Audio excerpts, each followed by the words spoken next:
Black Oni.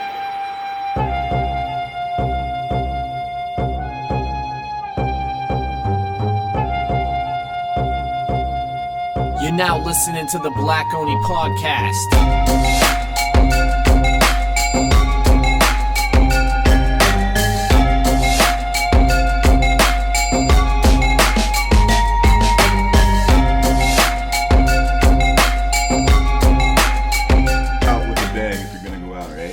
Or go in with a bang, yeah. Yeah, I see what you did there. I see what you did there. I'm just going to go to twitch.tv/BlackOni. Make sure that it is under the right category of stuff going on, because it's probably telling it to do something way different right now. Which, speaking of, I probably have that covered by accident without meaning to. Nice. Right? So good. I'm so good at things these days. How you guys doing though in general, man? How is everything on your end? Yeah. Hey, Jordan. Yeah, there we go. Oh, he went away. Oh. That was a tease. That's not fair. No, I mean, yeah, things are alright. I'm trying to get the headset to work on the computer. I'm plugging it in. Hold on. Okay. I'm working well. Plug it in.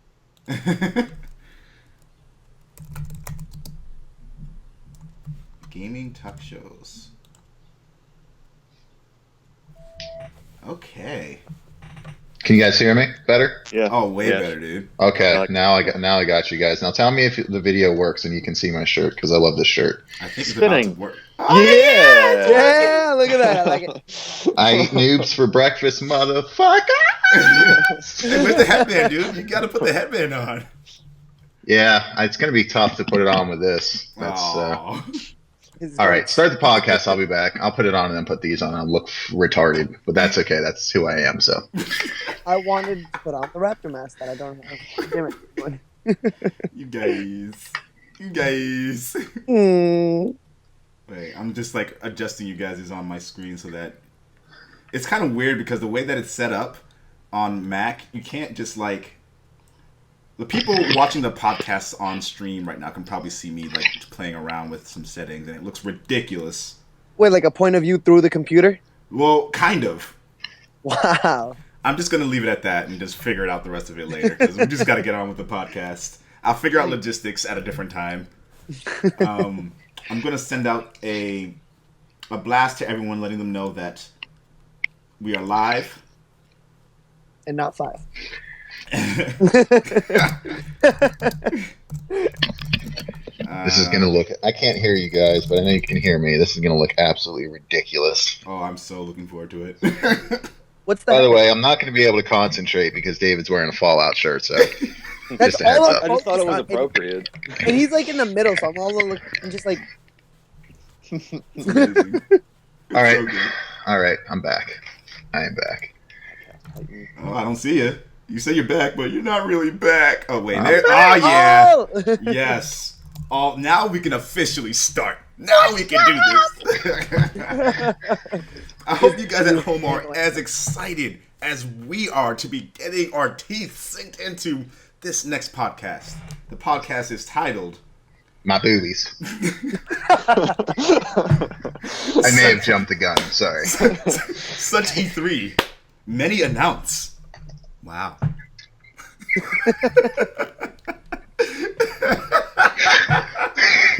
that really the Best title ever. Love it. No Didn't way. see that coming. Yeah. If you guys see me looking over here, it's because I have the podcast on my other screen, because there's already stuff going on over here. Logistics, don't worry about it. We're gonna get into our icebreaker. Fucking so pumped. We got like fucking OGs over here, Dave and Jordan, Bauer. Wait, we gotta do introductions. We gotta do proper introductions. I got ahead of myself. So, in the middle of my screen, which is somewhere else on you guys' screen, wherever the fuck, is Bauer Kills with the headband. What's up? Yeah. We have Soil, a.k.a. Soad, over there with the, I think, coffee? That is not coffee. It's one of these. Because all he ever drinks is coffee and water. He's like, nope. It's totally Never- not coffee. It's never just one of alcohol. my glorious mugs here. Glorious. That's pretty glorious. I gotta get you all guys. I gotta get all of you guys a Black Oni mug to rep. Once That sounds. once I get on the ball. That anyway, we have I love free shit. right. It's Yoru. Stop. Yeah. And of course, I am the host of the Black Oni podcast, JBlaze06, the Black Oni. We have many exciting things to talk about during this podcast, and I'm sorry, I'm trying to contain my excitement. Going into the icebreaker, I want to know from you guys, what would the big three have to do to wow you at E3 this year? It's a really good question. Dave, you gotta go. I know you're ready for this. I know you're ready. Okay. Well, Microsoft to wow me is going to have to show me, give me 5 or 6 exclusive first-party games that just blow me away. Something I haven't seen before, just some new footage, anything that'll get me excited. More HoloLens stuff would be great.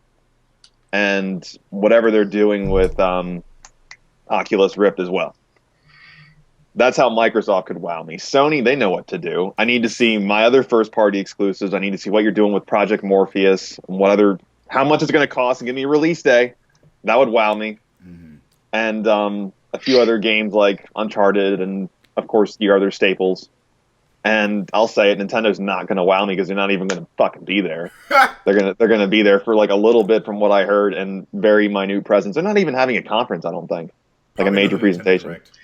Well, let's be fair to Nintendo. They are probably busy making Nintendogs 5, so. or Titus Football. The worst part about Jerry Rice. Jerry Rice's Titus Football 13 or Cooking Mama Cook Off 4. So many good games to choose from. So much to be excited about. In their defense, Splatoon was pretty damn nasty. It's True. fun. This is true. I'm a little addicted. God damn it. Sorry. For me, I would say pretty much right along the lines of what Soil said. Sony's already wowed me because they're gonna show up. It's gonna be there. They'll be there. That's enough for me. Xbox can wow me by showing me some exclusives. In all seriousness, give me some exclusives to be excited about. Not, hey, we overpaid for Tomb Raider, like a Still kind of pissed about that. It'll come to PlayStation at some point, and it's probably going to be the better version. Let's not kid ourselves. But that kind of felt to me like, if I just dropped a lot of shit. It kind of reminded me of when a team in the NFL overpays for a free agent who's okay, not really all that great. So that to me, I'm looking for some original IPs or some follow-ups to some IPs, some exclusives. And Nintendo can wow me by not showing up. I don't care at all about Nintendo. And so I'm kind of excited that they're not showing up. No offense to any Nintendo fans out there. God. I used to look forward to seeing Nintendo, and then they were like the ending of White Noise. Oh, God. It's horrible.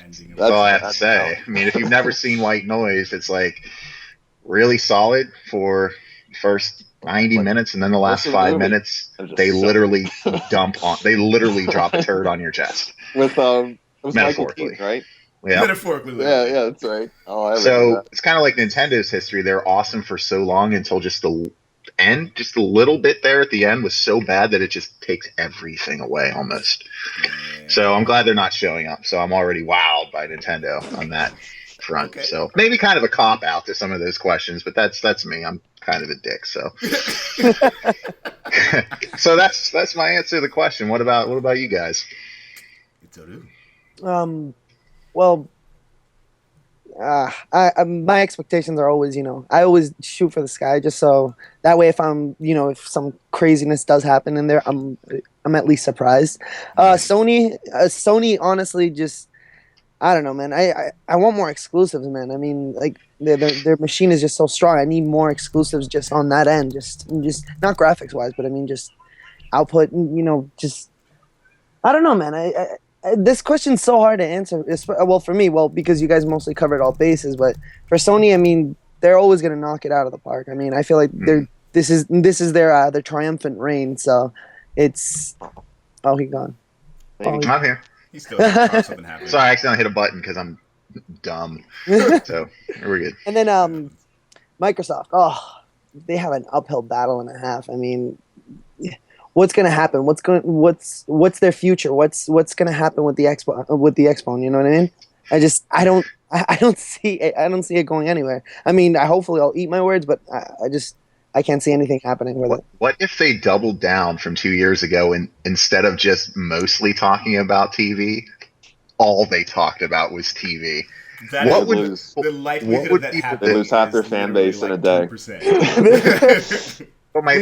What fan base? They're so far behind right now. I guess they do still have a. They're still out there. They're diehards, man. They are. So they won not last month, but the month before that. They won in the U.S. Like they. Oh, congratulations! They won 1 month. You know the Bills They beat the marked their Patriots console 2 down. years ago. That's a month. That's a whole month. Their price. Yeah, I mean, when as you're offering compared it to for the like year though, it's been dominated by Sony in general.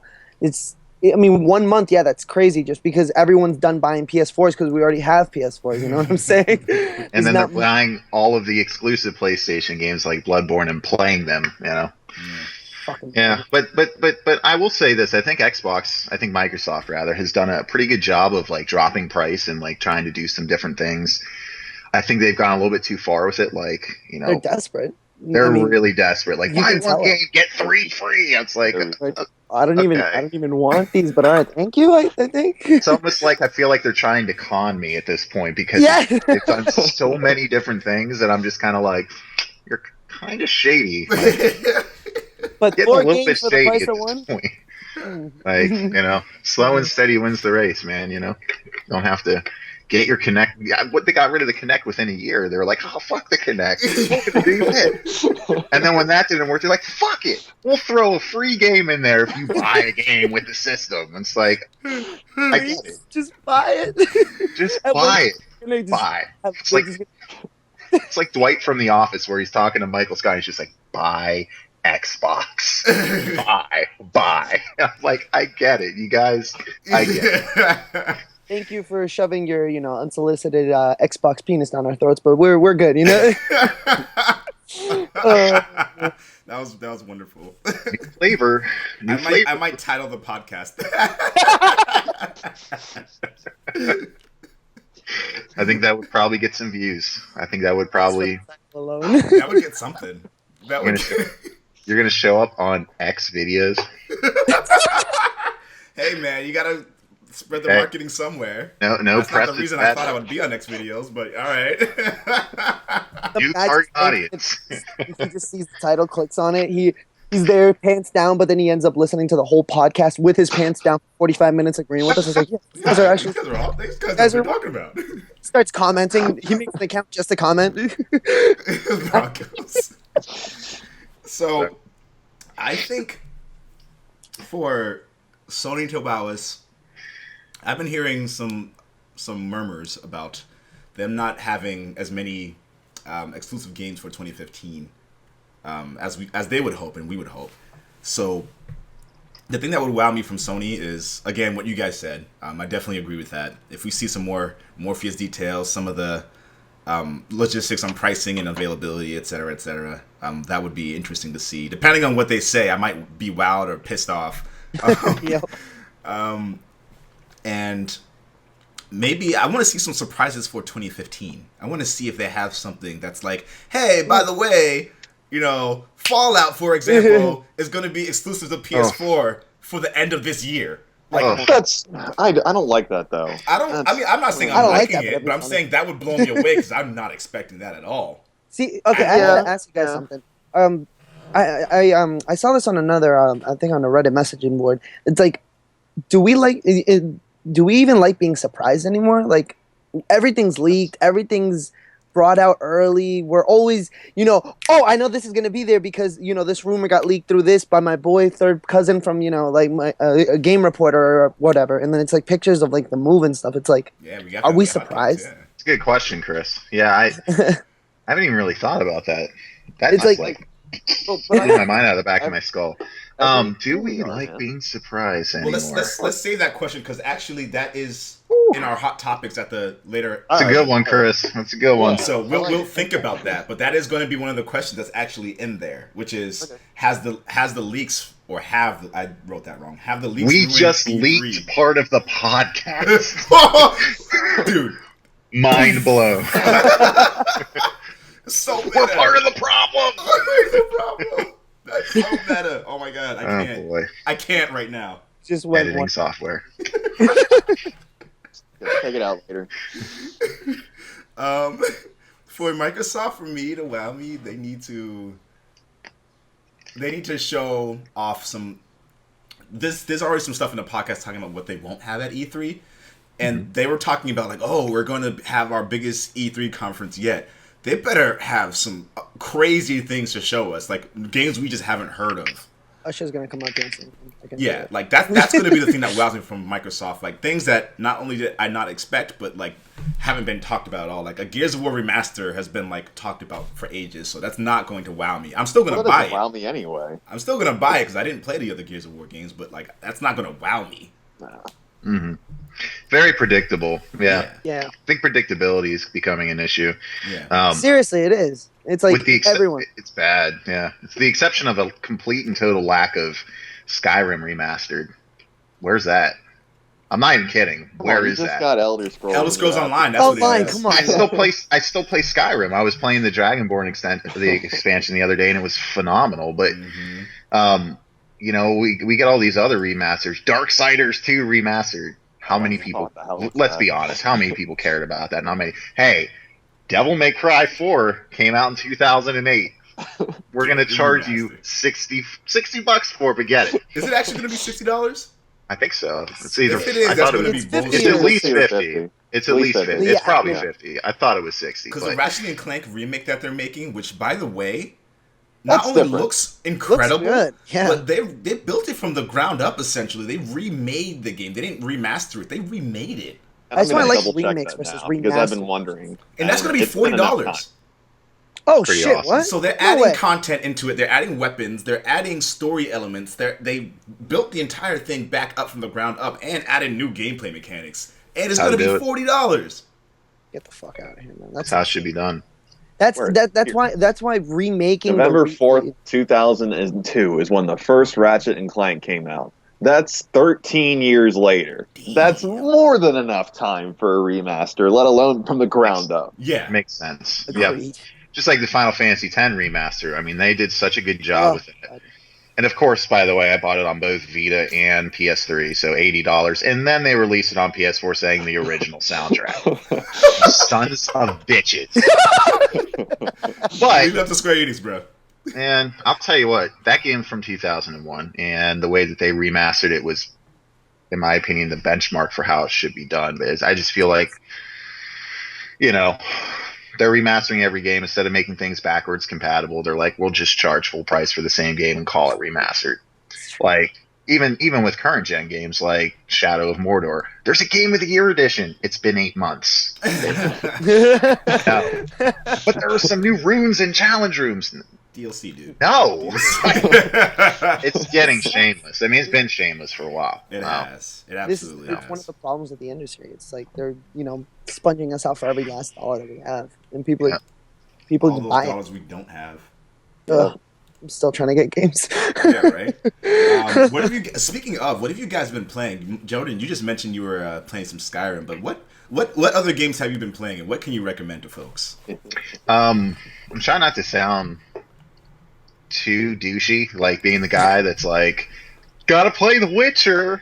You know, like, I'll say it if you don't, so don't worry. But seriously, guys, if you haven't played The Witcher, you've got to play The Witcher. I don't care if all you've ever played in your life is Pong or Tetris, and you're like 45 years old, and you haven't touched a system in 20 plus years. Buy The Witcher anyway, and love life. So definitely playing The Witcher. The Elder Scrolls Online, which I cannot say enough good things about. So phenomenal in so many ways. We'll talk about that, I'm sure, on guest topic, because I'm totally going to pillage that topic later.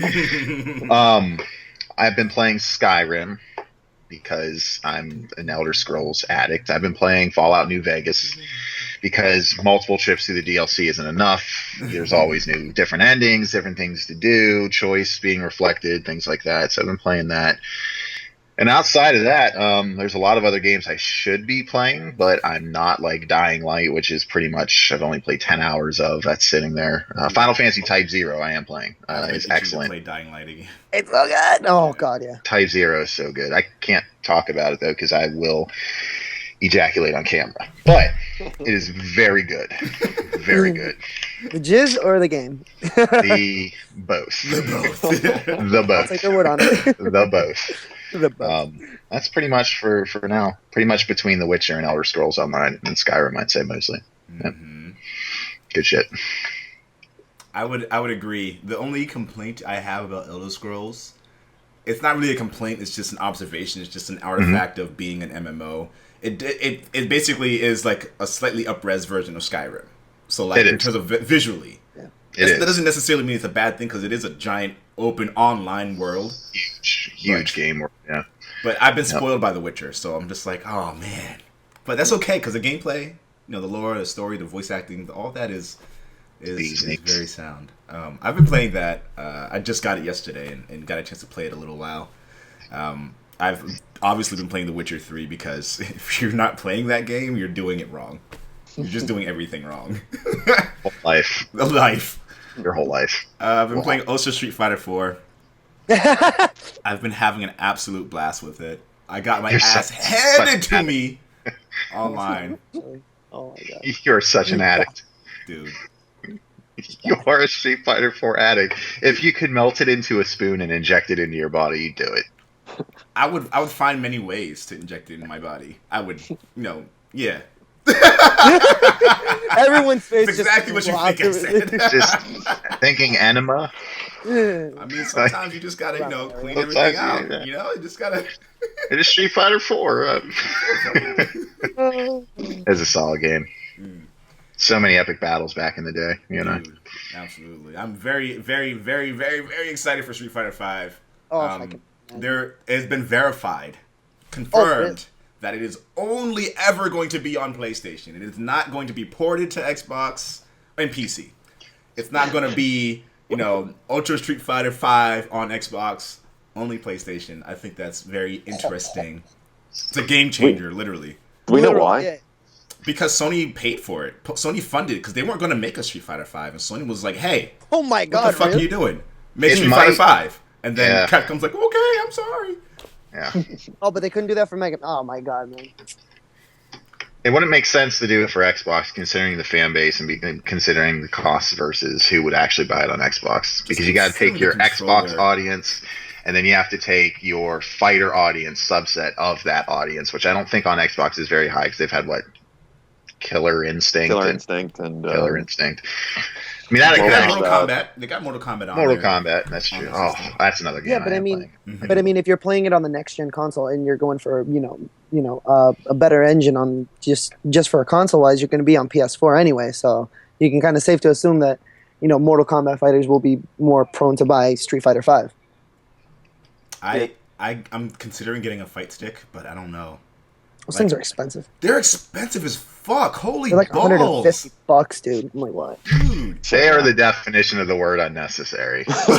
Dude, you think that, dude, but oh my god, at EVO, it was just ridiculous. It feels really nice playing on an arcade stick. I will say that. I agree, but when I was playing Street Fighter 4 online back in the day, you and I, of course, with so many epic hours and hours of games log, you always knew when you were playing against somebody who had a stick because they were just doing stuff that you just can't do on a regular controller. You just can't. You can, but certain things are harder to do on a regular controller than they are on that, and vice versa. Like dashing, for example, on a fight stick is a little bit trickier than it is on a D-pad, right? Mm-hmm. At least I think so. And you have to relearn the way you play a game once you use a fight stick, But enough about what I've been playing. Those are the kind of main games I've been playing. What about Soil and Itzio? I know what Soil was going to say. I wonder what. Mad short. Witcher and Rocksmith, because Street Fighter to you is Rocksmith to me. That is my crack. I inject that game daily. Metal Gear is my crack for real, but yes. I got to tell you something that that was just confirmed like not too long ago. But as for me, I haven't been really playing games that much for the last 3 days. I've been somewhere else. But I actually on Steam they were doing the a Witcher sale. It was awesome. You get Witcher 1, 2. Witcher 1 was like for like 24 hours like $1.99 on Steam. I bought that without hesitating. It's great. Running it on my computer, it's fine. It's great. And then just obviously Witcher 3, but just logging in that Witcher 1 and it's just so nice. Yeah, I might awesome. go on Steam and buy that like after this podcast is over because I mean I already know what happens in those games, but I want them. I want them in my collection. He's like, it ended at 12 Eastern. Fuck. You could still That's get awesome. it. Yeah. Just not that price. It's pretty epic. I mean, $2 for a game that was laid the groundwork. Balls. Yeah, exactly. It's Yeah. you don't even have to think. Just here, $2. That's awesome. And older games that to me hold up. Like I'm playing Fallout New Vegas, which is essentially playing a 2008 game, even though it came out in 2010. It's the same engine, the same everything, and it still holds up. I think a lot of people feel like if they don't get the new game right away in a couple months, it's going to be stagnant, and it's just not the case at all. Not at all. I mean, I'm thinking about not even getting Batman until like next summer. And I know it'll be every bit as good. I know that's kind of sacrilege. I have both of them. I love them, but with a baby coming and stuff, I gotta pick and choose. And of course, Metal Gear's above that, Fallout's above that. I've got Elder Scrolls Online, The Witcher 3. I mean, you got plenty to keep yourself busy.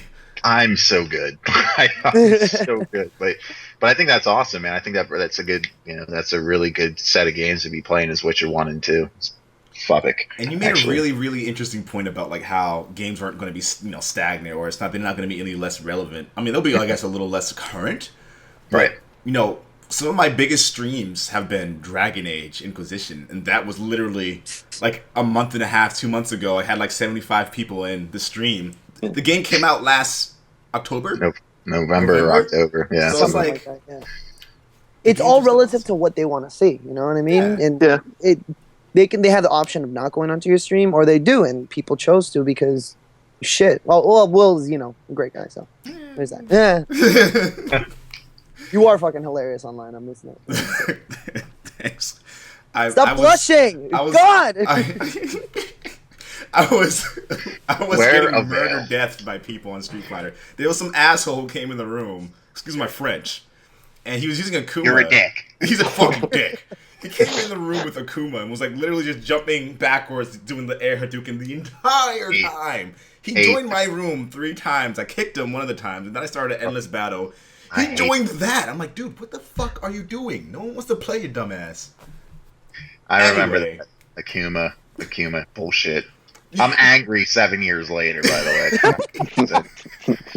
So frustrating. When you play people who play Akuma like you're supposed to play Street Fighter, it's fun. When you're not, it's not. It's like when someone is like, you're playing them in Mortal Kombat, and they're like, I'm going to be Scorpion. Or I'm going to be Sub-Zero with the slides and the low kicks and stuff, and you're just like, you son of a bitch. And then they do exactly what you thought they were going to do. I mean, you can still punish can't stop it. And and there are certain things like, good luck fighting Grandmaster Sub-Zero with someone who knows how to slide and do low kicks. I digress. Sorry. No, that's totally understandable. I know exactly 7 what years you feel of like. pain and fury. Yeah, so much. I know pain. exactly the feeling you were talking about. People were doing that online to me in Mortal Kombat. I was like, I can't. Even if I block it, I lose health. Stop. So frustrating. Yeah. Anyway. David's just like, I'm going to sit here quietly and show off my Fallout shirt. I it's like fighting games I've given up on because Will kick my ass and Jordan will kick my ass and even those spammers will kick my ass. So I just like, that's okay. Investment of time. Go ahead, Chris. Honestly, my friends are just insane with fighting games and everything, and like I get my ass whooped so bad. It's just like it deters me from playing, like fighting games. I'm not gonna lie, you guys. I've seen Will on when he was playing Street Fighter, and just how nasty these combos connect. I'm just like, dude, I can't even. Just that time, I won't even try. I'm giving exactly.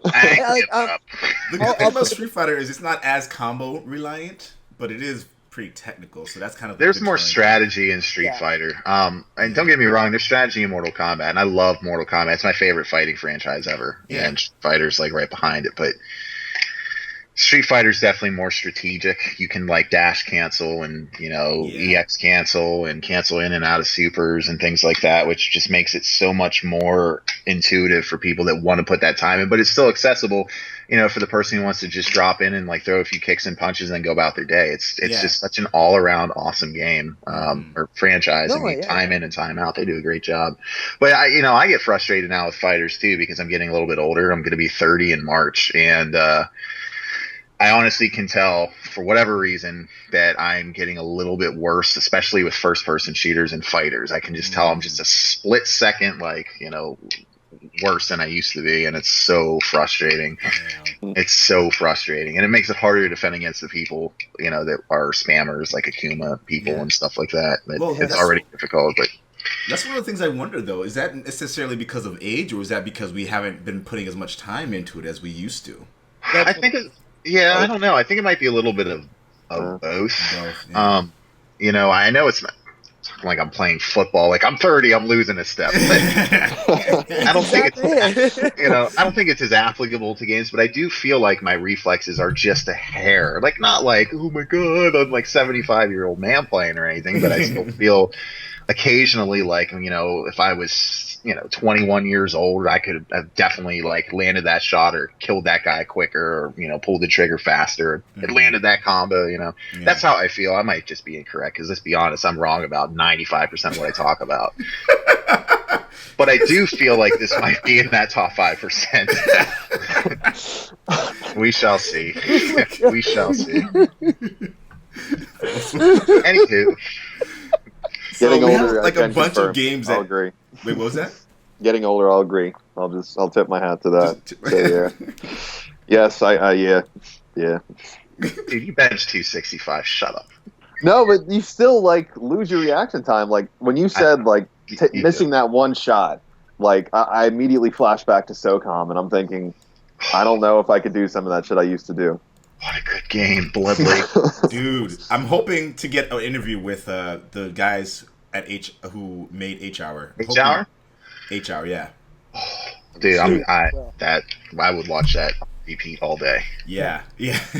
I'm hoping. I sent out the request because I got an email directly from their PR team asking if we wanted to book something, so we'll see. But shout out to H-Hour, shout out to the studio. I can't remember the studio's name right now, who are making that. We are all SOCOM fans. Yes, we are. Yeah. Yes. I would love to see that game come to reality and be what we want it to be. Please. Dude, the original SOCOM is will always be my favorite online game ever. Ever.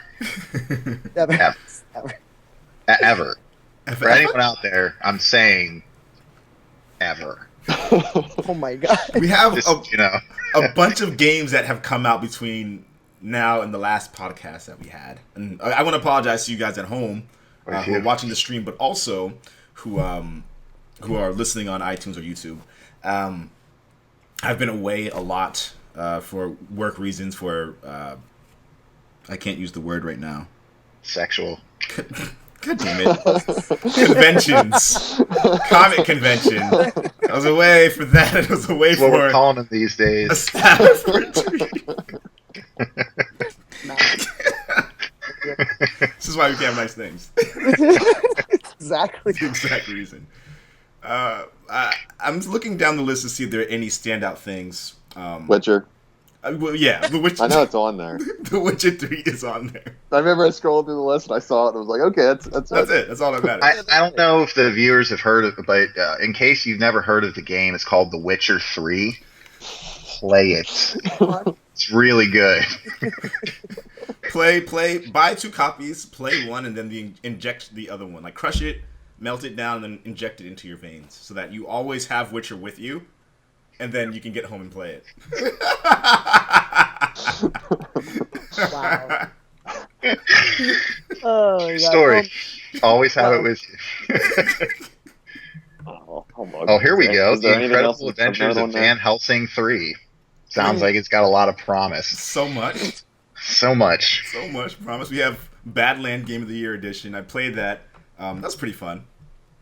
I heard good things about Magica too. Haven't played it, but I had a buddy that played it up in Canada who was a really big fan of it. He said it's a little bit unfair at times. But he said it's really, really, really fun. Axiom Verge for PC. Did you guys talk about the Axiom Verge on console yet? Not yet, no. Not yet. I have played and beaten Axiom Verge on console. I'm a giant Super Metroid fan. I mean that game is so good. I still will occasionally do a speed run in it. Been playing the game for over 20 years, and Axiom Verge is really it wants to be a tribute to Super Metroid, and in some ways it succeeds, others not so much. I would say that if you're a fan of kind of like side-scroller Metroidvania style games, definitely give it a try, but it's hard for me to recommend because I don't think the vast majority of people that play it will finish it because it has the most frustrating map system in recent memory. And by that I mean, I don't know if any of you guys ever played the original Metroid. In the original Metroid, you did not have a map. So you just wandered around aimlessly. Axiom Verge, you have a map, but you might as well not have one because it doesn't show you where to go next, and it's a fairly big map, and you'll go from area to area to area. There was one point where I went through, and this was like 75% of the way through the game, so I had gone across a lot of maps in the game, and they all interconnect in the oval map or whatever that you're looking at. I went across every single square on all of those maps, and I had no clue where to go. Wow. I had to look up online where to go, and I just remember thinking to myself, I literally would never have found this out if the internet didn't exist. Like, I would never have finished this game. I was so frustrated. So I spent probably 50% of the time at playing that game just wandering around, wondering where I had to go next. And it was just so frustrating. But I think what makes it more frustrating is the fact that other than that, the game is fantastic. It's got some interesting lore. It's got some really cool weapons, some awesome bosses. It's really unique. It will remind you of Super Metroid, but it also has its own distinct style. And like they've got probably a dozen weapons, and I've only uncovered probably half of them. But then you get to the bosses, and they're bosses that couldn't be pulled off on a Super Nintendo system or a regular Nintendo system. But the levels themselves that you're traversing could. So it's like a Nintendo game or a Super Nintendo game until you get to the bosses, which is, I think, pretty interesting. And it is a good tribute to the game, but it's extremely frustrating because you will literally wander around aimlessly for half the time that you play it. That sucks. Yeah, it's a big misstep, but it's still one guy made it. For being one person to make it. Oh wow, that's very impressive. Yeah, very, very impressive. I forget his name off the top of my head, but I'll definitely be on the lookout for what he does next because it is a solid title. It's solid. Shout out to Axiom Verge, one man army. Jeez, seriously, dude. One man. We have Octodad on the Vita, which is interesting. Mr. Tom Hap. Yeah, you're a big fan of Octodad. I remember seeing you. I'd sign online and I just randomly would see you playing that game, Jay. Yeah. I haven't played it in a while. I should finish it, but it's good. Yeah, it's fun. I mean, it's silly. So if you're just looking for kind of a silly, distracting game and want something to kind of laugh about and just be a little absurd, it's kind of difficult in some ways, but like it's kind of like Surgeon Simulator, but you're an octopus and you're walking around. Sounds riveting.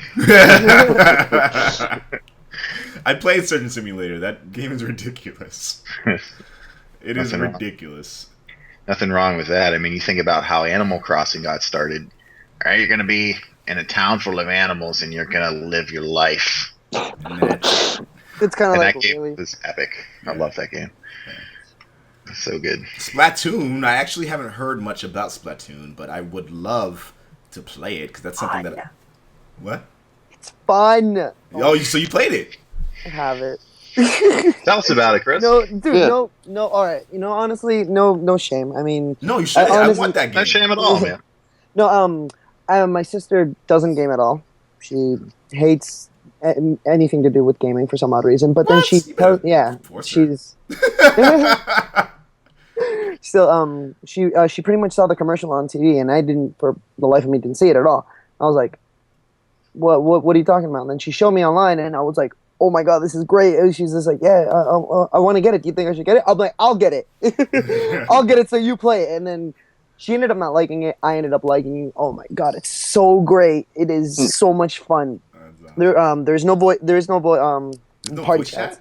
No voice chat. It's because it's very very kid friendly. Okay. It's like you have like certain pre-rendered things like, hey, what's up, and like just pre-rendered messages, but it's Welcome to so the much stream, Leo fun. Nat. How Go ahead. how else though are kids going to find out about like sex? That's exactly what we're trying to avoid. If anything, that's why voice chat should be enabled for games, because we know that gamers will gently bring them in the loop, not in crude terms. Oh, they'll gently bring. Oh, in not at something. all. Yeah. Not at all.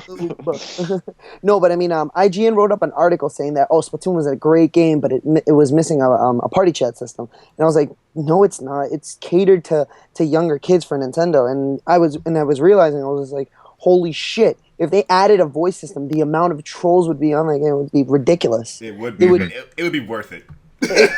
No, I don't. But you're breaking. It's like game an is 8-year-old doesn't need to hear about like your grandpa's cock or like the bestiality that we mentioned earlier in this cast. Little kids don't need to hear that shit. And there's going to be some asshole out there that's going to say it. And Yes. no, I can honestly say, in 25 plus years of gaming, I've never heard a gamer talk about elderly penis. seriously. I have. I actually have. Have you? I'm so sorry. And it was on Xbox. It was during some fucking random Halo match that some guy decided to talk about that fucked up shit. It's just laughing because like that example you used was so specific that it was like, this happened to me. It did. happened. I don't know, and I don't want it to happen to the kids, man. They don't need that. They don't, because the game is so much fun.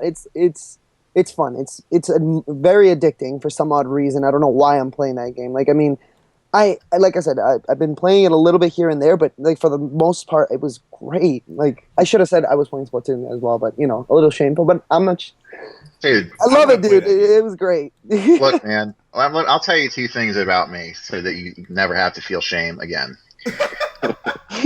First and foremost, I bought and owned shamelessly a copy of the Duke Nukem Forever Collector's Edition. I remember that. And two, I have pictures of them on my Facebook. And two, I also own a DVD copy of Bangkok Dangerous, starring Nicolas Cage. One of the worst movies he's ever done. Ever. Horrible. And so there's no shame amongst brothers, man. That's all good. There you go, man. Now I feel all better. good. Get Splatoon, guys. If you guys have a Wii U, get Splatoon. We'll play online. We'll do something. No one has. Sounds like a plan. Yeah, I really want to get Splatoon. Oh, here's one. You must build a boat. Oh my god. Never heard of it. That's what the game's called. It was like Goat Simulator. It was like Goat Simulator when it came out. It's like, what the fuck? Yeah, but at least that was, I don't know, it's kind of funny. I mean, didn't they have one? I'm trying to think. Didn't they have a rock simulator too recently? Yeah, they did. Yeah, the amount of simulators. I think a rock simulator. Yeah, you can can just prepare to be enticed. There's a game called I Am Bread that I want to play the fuck out of.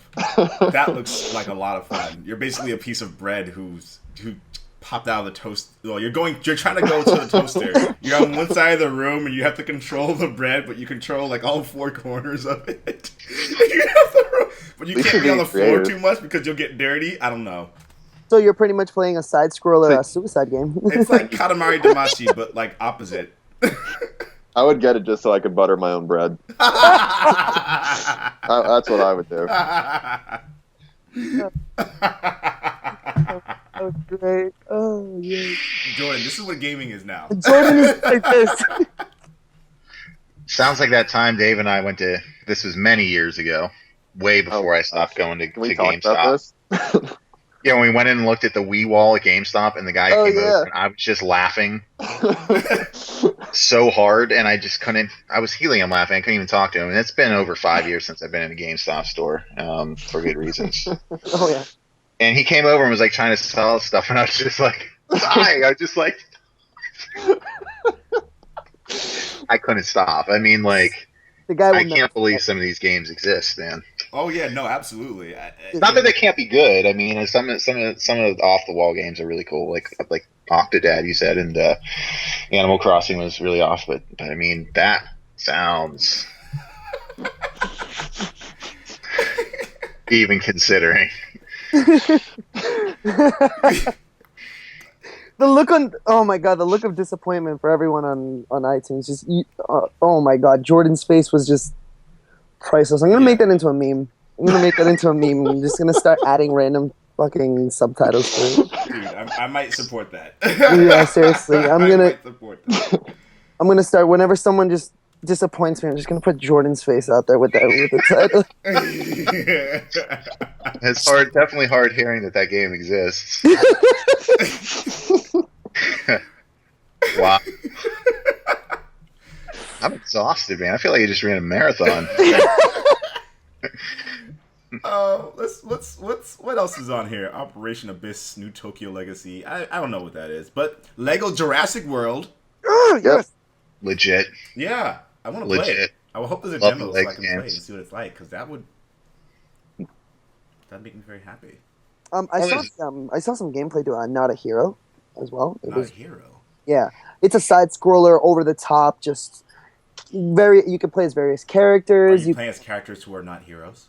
Exactly, you can play as. I need a hero. Dude, that should be the opening song for this podcast. No, but it was great because it's like these ridiculous characters. There's this one guy named Jesus, right? And then it shows a sprite, pixel version of Jesus with a cross, and he goes, "Not that Jesus, Jesus." Spanish guy with a machine gun. I'm like, what the fuck is this? Not that Jesus. God, it was great. It looks fun. In the stupid way I would play it, I think I'm gonna buy it actually. You have to let me know how it is. I will. There's a Dr. Mario hanging out in there. Yeah, I saw that on DS. Dr. Mario is always a good thing. I thought you meant in that game. I was like, holy shit. Oh no, just the title for 3DS, and it's good because he's. I haven't seen him in a while, Dr. Mario, but then again, I don't really follow Nintendo because they are more than a sinking ship. Let's see. Watch them just come fucking surprise everyone this year. They only need like an hour. Well, they said that Mario they're going to be trying here. to put some more emphasis on third-party stuff now, so... We'll see what they're concocting. Oh, there's a game called Porcupine for the PC. Porcupine? Yeah. I don't know. It literally says that right there, way down. Porcupine. It literally... We're going to move on to the other gaming news.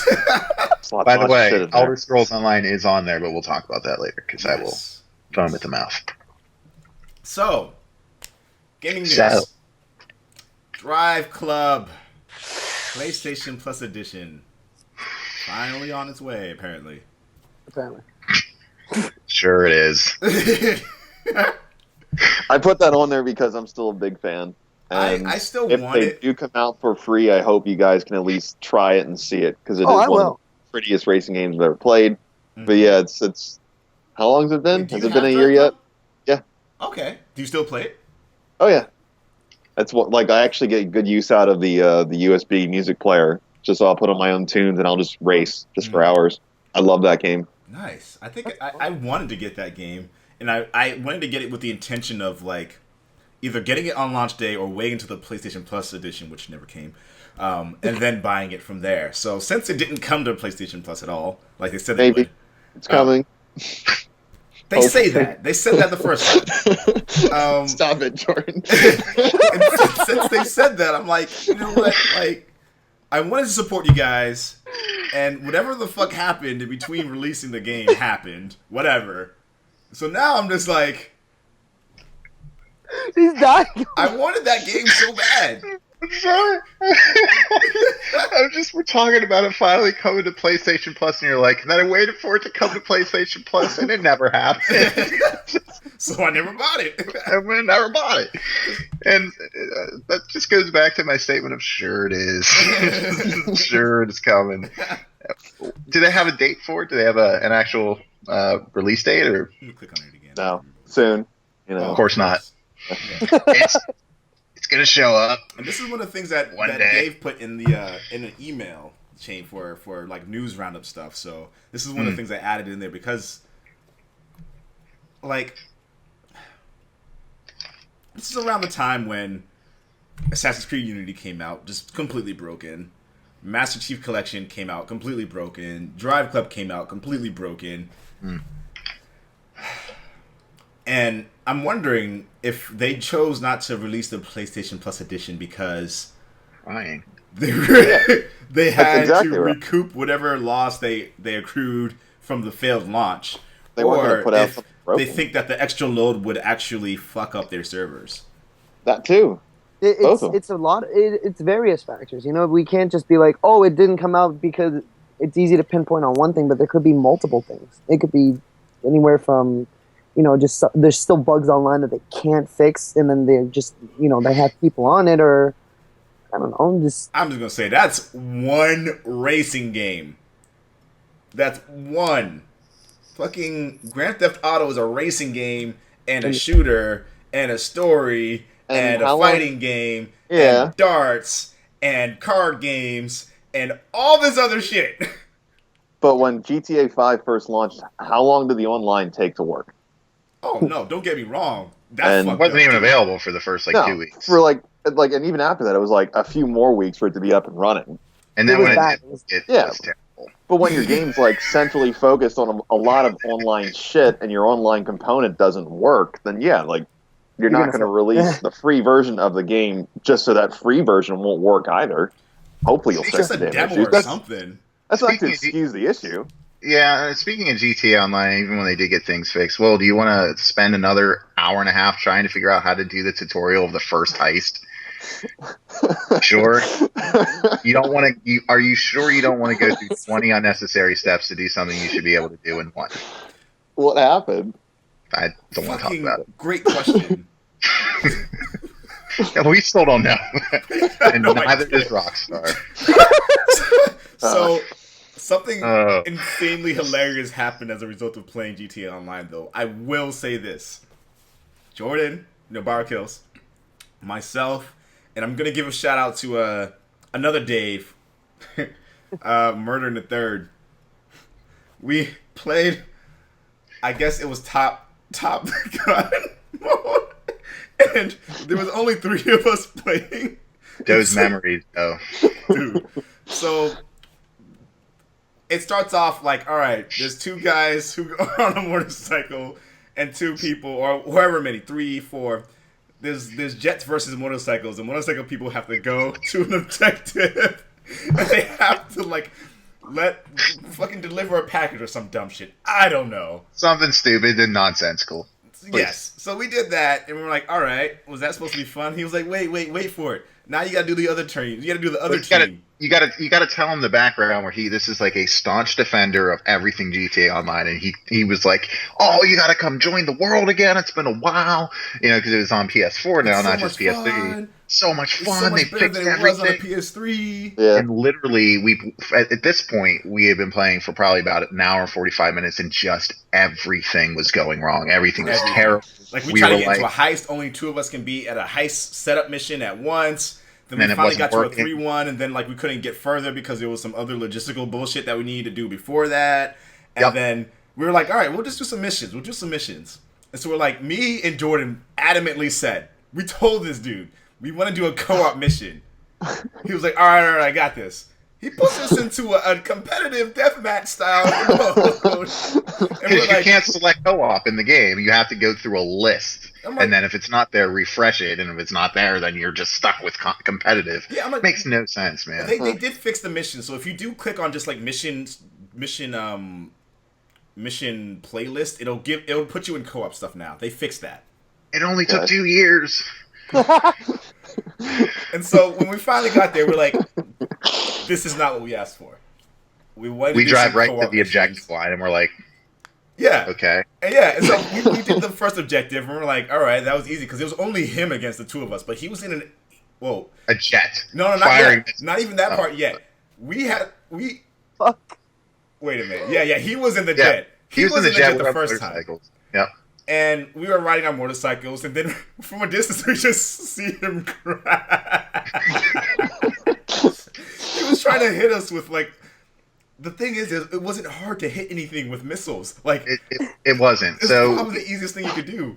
we essentially went right to the finish line on our motorcycles, and like he's like, I'm firing missiles at you. No offense, Dave. But that's kind of just exaggerating a little bit, buddy. But in all seriousness, like, we just drove right to the line, and we were like, Okay. Okay, I think that's it. okay, is that like the mission? He's like, yeah, now I'll be on the bikes. I'm like, all right. And so Will and I had no idea how to use jets. Yeah, they didn't know what we were doing. We didn't know what we were doing. We were just like, we were flying around. We're like, all right, so maybe this will be funner if we're flying around trying to find him. I see a little blip on him. Jordan's plane was literally right behind mine. He watched the whole thing go down. I'm still laughing. I literally, the next day, was still helium laughing every time I thought about it. I could not stop laughing because, it's so funny. Dude, we flew towards where Dave was, Murder the Third. We flew towards him, and I just remember seeing a little, like, you can change your weapons. You can have Gatling gun, you can have a regular missile, and you can have a homing missile. And I just remember, like, switching weapons just on the fly to just whatever other missile was there. I think it was a homing missile at the time. I was like, oh, hey, there's a little red blip there. I'm just going to press square and see what happens. And he ran into a wall on the motorcycle. And so it got hit by the missile. It was a direct hit. Not knowing what he was doing, and it was the most matter-of-fact "you're dead" I've ever seen in a video game. Because I was right behind him, and I saw the missile. I saw him about to hit the wall, and then the missile just hit him dead on, and he didn't have anything to say. He was so mad. Because he couldn't hit us, and he had 2 targets, and we don't know what we're doing. The match was over in 10 seconds. It was literally over in 10 seconds. It was so bad. It was so bad. But you had to have been there. It was just so funny. It was just so funny. The best missile I've ever seen. I've seen online in any game of my life. He was so amped about playing this with us. And then it just... We laughed for like a solid 10 minutes after that. He was just like, "You guys done?" And I was like, "No." So it was 2 hours of frustration, but that 15 seconds or 10 seconds made up for it. Dude. And that's the only fun that I've had in Grand Theft Auto Online in 2 years. No, that and our snowball fight. That was fun. The snowball fight was hilarious. We just, yeah, me and David. That was was fun. We didn't do any missions. We just drove around in the snow because it was holiday season. And David hit some fat woman in the back of the head with a snowball. And she just, like, fell down on the ground, and then we just got into an epic snowball fight, and that was pretty much it. Yeah. That's amazing. It's good. Yeah. I did return to GTA Online again after that. It's still nowhere near as fun as some of the other games I've been playing online, but it's better when you play it more, but... Such failed potential. That's what I can't stand, is when I wish you recorded that. I tried. I had it on why? stream. I had it on stream on Twitch, but, like, for some reason... Sometimes take off 3 days later or something. No, not even that. Like, for some reason, like, if you try to play back, especially if it's a really long video, if you try to play it back, it just, like, loses a segment. So, like, it had, like, us laughing, but then it didn't have any of the stuff before that. Yeah. So it's just a little laughter, but not the you're dead before you hit the fucking wall missile thing. Oh my god. Like, literally, we took off in a plane, Will fired a missile. And then it was over. The end.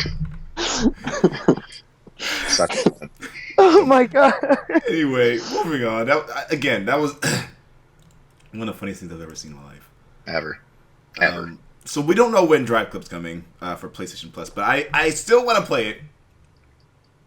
I think it'd be fun with, like, a bunch of us just, jumping online. It's a lot of fun. Yeah. It's just it's had its issues. I don't like racers anymore unless, I mean, if they announce another F-Zero, come talk to me. But other than that, I don't really play them anymore. But if it's free on PlayStation Plus and you guys are playing it, I'll throw you into a wall. I'll bump tails with you online. It's all good. Wink, wink. Yeah. No winking. No wink at that point. No winking. But seriously.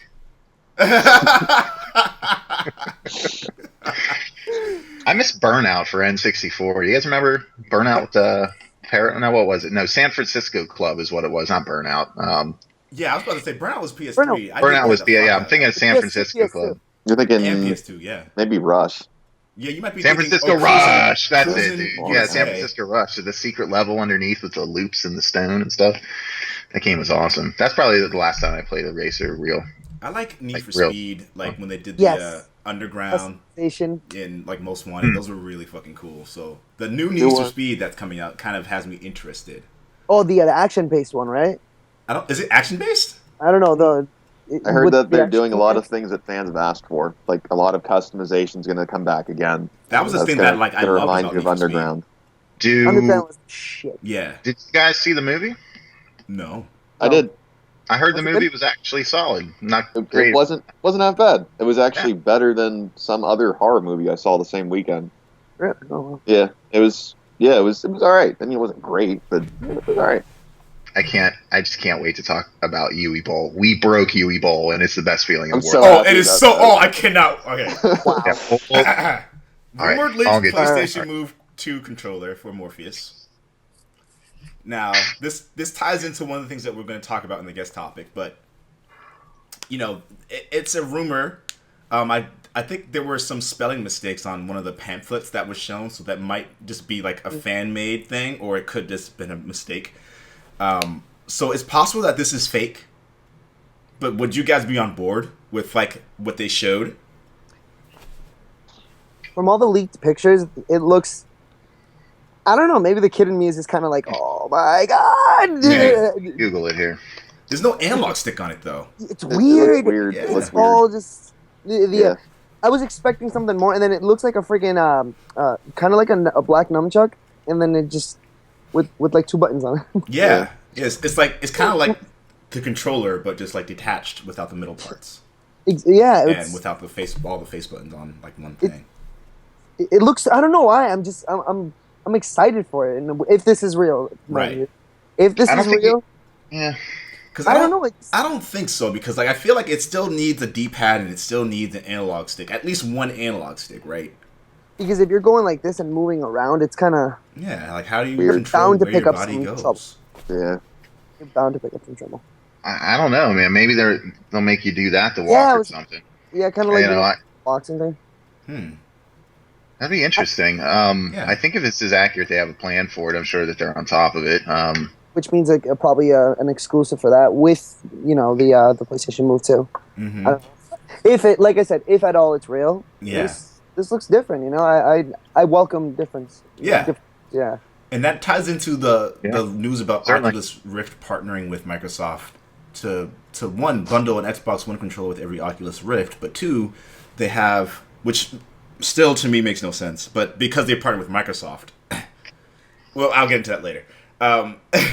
The Xbox One compatibility is probably coming soon. I know they announced and showed off the Oculus Rift Touch, I think was what it was called, which was the dual controllers that had like buttons and interfaces and analog sticks on them. Yeah.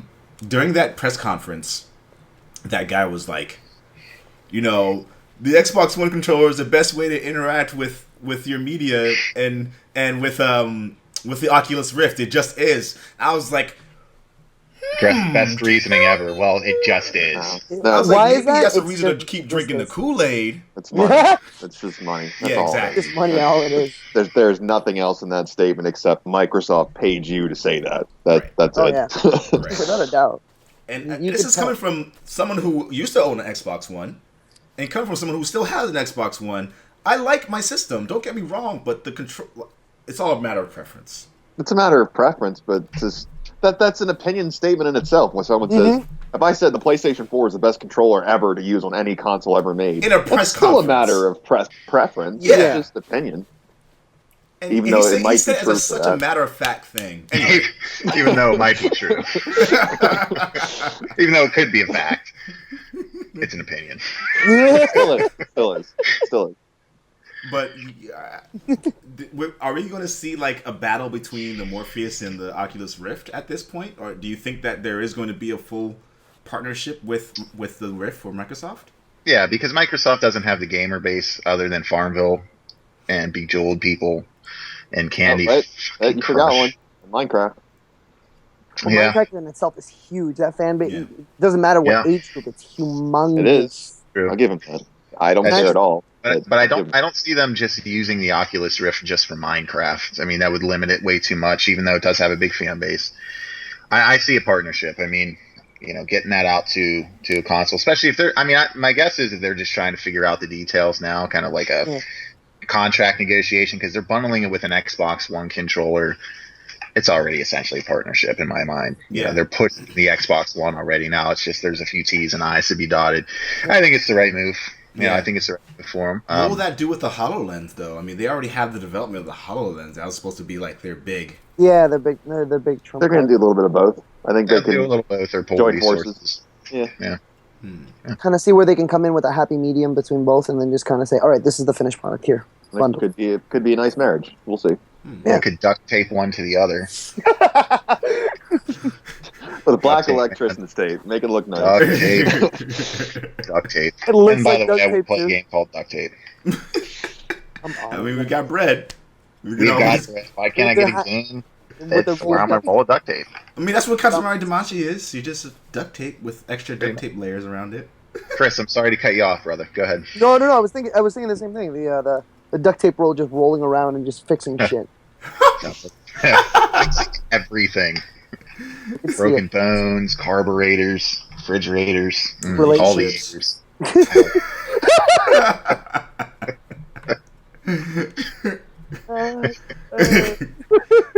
We have a bunch of games that have been leaked, for better or worse. Dishonored 2, for example, is the game that has leaked, and we got some excitement on the cast. Now, I know Dave got a chance to play Dishonored. Bauer, did you play Dishonored? I never played Dishonored, but I know that it was at one point, I believe, David's favorite game ever, or one of his favorite games of all time. Still is. It's for the things that it did. It was really cool. You loved it. Yeah, I did. I played it. You still sing its praises, yeah. I do. And so, Chris, you played this too, then? Dishonored 2 was leaked a while ago, by the way, guys. It was. Yeah. Oh, yeah. It was months ago where they showed, these might be some of your new powers, and I was freaking out, and no one else really cared. Yeah, exactly. This is before I added you guys on Facebook. I was going crazy, and no one was it's like, can't you wait to try out your new Blink abilities, or how you're gonna mess with these people? And everyone's like, no, it's fine. Okay, all right, that's cool. I'm just sitting there it was but I mean, I'm blown away. I'm finally this is what gets my heart going like crazy. This is gonna be so awesome. Just because I do 2 run-throughs. Obviously, David does too. Going, not killing anyone, and then having a rat swarm. That's always fun. I can't wait. Oh man, never played it. I keep hearing really good things about it. Please play it. It's fun. Worth it. So much fun. Did they make it available on PlayStation Plus recently? They did. PS3, right? They did? Yeah. Yeah, I'm pretty sure they did, but I think it was long ago enough now that it's not up there anymore. Yeah. I remember seeing something about that, but I zoned. Every time I see something for free on PlayStation Plus, even if I don't think I'm going to play it for another 3 months, I just get it. Download it. Yeah. Yeah. So I probably have it on my PS. The thing with the PS3, man, my thing, it keeps saying that the hard drive is full, and it says I have 15 gigs left, and the Mortal Kombat 9, for example, I bought that ages ago, and it kept saying I didn't have space on my PS4 to download it, and it said it was only 10 gigs, and I had 20, and it said I couldn't download it. So I don't know. So frustrating. PS4 does that too. My PS4 does that. Really? If you fill it out, it happened to me recently too. I downloaded Wolfenstein. Wolfenstein. Wolfenstein. Yeah, the old blood. Yeah, you tell me. It was. Holy shit, dude! I love that. That game is amazing. That just brought. So is Dave. He reviewed it on the Black Oni blog. Yeah, it was so damn good. But when I was downloading it said, "Oh, you do not have enough memory," and I was like, "What?" And I went back and I had 100 and something gigs left, and I'm like, "The game's 20 gigs." No, it's less than that, and I'm like, "This is bullshit." Yeah, I don't know. Just that's weird. And then I deleted a bunch of shit. And I was like, I still have Stick It to the Man. That thing came out on PlayStation Plus 4 years, like a year ago. It was in the opening month or so, I think. Yeah, the good thing about it is that games take so little time to download now than they used to, on PS3, for example. It's in the blink of an eye. I downloaded the other day, which was available on PlayStation Plus 2 years ago, which I started to download then. I was like, I'm done. Deus Ex Human Revolution, it's just there for me to play. I'm looking forward to it when I ever get around to it. With all that so I may never there. play it, but it's there. It's there. And I think that's, it's just sitting there saying, play me. And I'm like, no, not yet. But I will get to it at some point. But I think that's really cool. And Darksiders is on there. Yep. A lot of stuff. You can just go back through your download list and be like, oh yeah. And then you always have like games to play. I mean, I'm sure there are people out there now that have BioShock Infinite they never got around to playing, but they started the download. Really it's like, just play that. Just if you have that, go play it now. Same with Tomb Raider. So good. Oh, they're so Is that going to be available on PlayStation Plus for PS4? That's all I'm saying. I don't know. I'll play it again on PS4, but I'm not paying for it. Yeah, exactly. It literally just came out like the year before it came out on PS4. I don't know, dude. Laura's hair moves differently, so worth the $60. Yeah, worth 60. It's definitive. She used Pantene Pro V. Oh god. If she sang the herbal in the shower every half an hour song, I might have to. You got it. So, before we move on to Fallout 4, I also just jizzed a little bit. Yeah, all four of us collectively. All four. What is the big takeaway from Dishonored 2 that you guys wanted to discuss briefly before we move on to Fallout? Like, what was the reason why you guys were so excited for Dishonored 2 leak as well as just Dishonored 1 in general? The game was I don't use this often, but it was revolutionary. You know what I mean? Like for me, the blink ability is just able to fuck with everyone, and the amount of the maps are contained, but you can still move. You can still have freedom to go where you want to go, exactly. And you have options for every mission you undertake. You can go kill everybody. No, you can kill nobody, or you can just kill some people, and you can do it whatever way you want to do it, and just the powers you upgraded as you progressed, and the story itself that it told was good too. Oh my god. Oh goodness. And the actions and consequences you had in the world. Like if you did good, you saw that. If you did bad, rats just plague infested the cities, and you didn't really have a happy ending. It was the subtle. No, it never does. But it was the subtlety of the rats and what they were like a metaphor for. Like how the city was dying and how you had the ability. You had every chance to save it, but no, if you kill everything and everyone, there's more rats. There's more rats. There's tens of thousands of rats, and it's kind of like what you did to the city. You destroyed it, and the rats are just overrun the dark by disease and plague. Oh my god, I'm so pumped. The combat was fun too, just being able to to stop time and just plant a trap here, or maybe fire a crossbow bolt or two off, and then when time's done, you have 4 or 5 guys dead instantly. That's pretty cool. You just could do whatever you wanted. It was really, really cool. Something different. Yeah, it was kind of like the whole, the Sith and the Jedi thing. I don't know. That's what comes to mind. It's kind of like you have Sith and Jedi powers, but you could have one, Sith power, but have multiple Jedi. Oh, it was great. Oh, interesting. I'm so pumped. And now it's coming for the PS4, and you have no idea if this is going to be on a bigger scale. All right. Well, that's a ringing endorsement, people at home. Watching the stream or listening on iTunes or a combination, whatever the fuck you want to do. I don't know. Maybe go check that out. It's a last-gen game on PC as well. Might be worth putting the money towards. Yes, it's on Steam. It's on sale. Fallout 4! Sorry. So, before we even get into why we are all so excited for that game. Dad. Sorry, go ahead. There are people online who are bitching about the graphics. Oh, fuck off. Sorry. Are you serious? And it's not just a few or a couple of people. It's have it. It's 50-50.